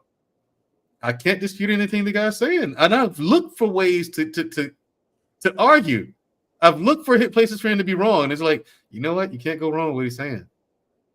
It's not too extreme one way or the next. It's just a fact. You know, this is how like really successful, because I know really successful men, and they do look at things that way. They really do. They look at cost benefit analysis. I am the single one. She's a female. She looks at relationships as cost benefit analysis. She determined, I'd rather stay single. Like, oh man, that's messed up. But I can't blame her. Can't blame her. But you know, so yeah, thanks for having DL. Awesome show today. As usual. You know, I love the one with TK Kirkland. Yeah. That was I gotta chop that up. Man. Thanks for being here, bro. No problem. I appreciate you, man. Thanks for having me. Yes, sir. I'm gonna drop you down for a second. And just real quick. Hey, what's up, bro? Did you want to say something? Did you want to say something? Because I'm closing. I'm closing out. Oh no, man! I was just trying to holler at you. I know you're not gonna, I know you're gonna be up here for a while running your mouth. But yo, right. Yo, good show, B. Appreciate that. We are still live, just so you know. We are still live. Oh, you still up? Oh, they're up there, everybody. Oh, nah, me and Nay was just sitting here watching it, man. We just chilling. But nah, good show, man. Cool. I disagree with like 99% of the stuff you be saying, but he does. It's all love though. Yes, it's been this way for over 30 years. No doubt. Appreciate man. it, bro. I'm gonna call you in a minute. All right, cool. Do that. And we family. When I just like, all right, we finishing up the show. I'm like, man, how you gonna come up at the very end of the show? I gotta bring him up. I'd have never heard the end of it. Well, I was over. How come you didn't bring me up? Like, man, what's up? Oh, I didn't That was my man Jay Swans. Shout out to Jay Swans. That's my people. I gave him a proper hand. So, sis, what are your final thoughts? First of all, I just want to say thank you so much for doing this. Thank you. Absolute pleasure. You are a natural at this, girl. And now that I know you a foodie and you be getting free meal tickets, hey, better holler at your boy, man. You know what I'm saying? I come along. I'm armed. I can be security. It's fine. I got some next week. Yeah. Holler at your man. I'll be, you know what I'm saying? I won't even charge you because you're so nice. I won't even charge you. I normally charge people $5. You know how I rock. I'm gonna get you some free food and you gonna charge me? Tough game out here, baby. I gotta get mine. So what's your final thoughts, love? Okay, final thoughts. Well, first, thank you so much for having me. This was great. Like, I really enjoyed it. I really didn't know what to expect. I didn't know what we were going to talk about, all those different things, but it was great. I had so much fun. And, anytime, let me know. I will come back. And big shouts out to everybody that was watching in the chat. Like, I really appreciate that. My friends, my family that came out and watched and stayed with us. See a couple people still in the chat. So thank y'all so much. And it was great. And y'all follow me on Instagram. And, I can't wait till the next time. Please do that. My brother Howie is in here. California's in the building. Great show. DL and Alex seems like a genuine good. Thank you, Howie. I appreciate it. That's my man. That's an alias. That ain't his real name, but okay. Those mysterious men are the best, ain't they? Though you want that's good. The one chilling, not on the scene. Cool. That's what it is. So, hey y'all, this was a great show. Thank you so much. For all the newcomers, man, I hope you had a good time. Please hit that like and subscribe button, man. Don't be afraid to clip this up and send it to people if you think it might help someone. If you don't agree with me, I encourage you to come back. Let's have the conversation. Miss AKA Lady and I had a conversation last night. In fact, she didn't even jump up. She was texting it and I was talking, and we were talking about a woman's right to choose versus we were talking about reproductive rights. How I say men don't have any reproductive rights, and she did not agree with me, and we went back and forth, and it was a great conversation. I truly enjoyed it. I surround myself with people who are going to challenge me, challenge my views, so I can defend my views. And if I can't defend my views, then maybe it's something I'm doing wrong and it forces me to become better. This is how I improve myself. My brother was just on here a second ago, Jay Swans. I don't agree with 99% of the stuff you talk about over here, bro, but you my brother, you know what I mean? And I'm with you, and we talk about it all the time. I wish y'all could hear us go back and forth on the phone, girl. When I say we go at it, we go at it. We go at it. So thank you so much, Sister Alex. Thank y'all so much for being here. I gotta go. I'm already 39 minutes late. Hey, I'm hungry. I gotta eat. So yeah. I know you are. So I'm DL Saint. That's Sister Alex. This is the I Really Want to Know podcast. I will see y'all later. Peace. Nothing like I've ever seen. It's just a thing of beauty.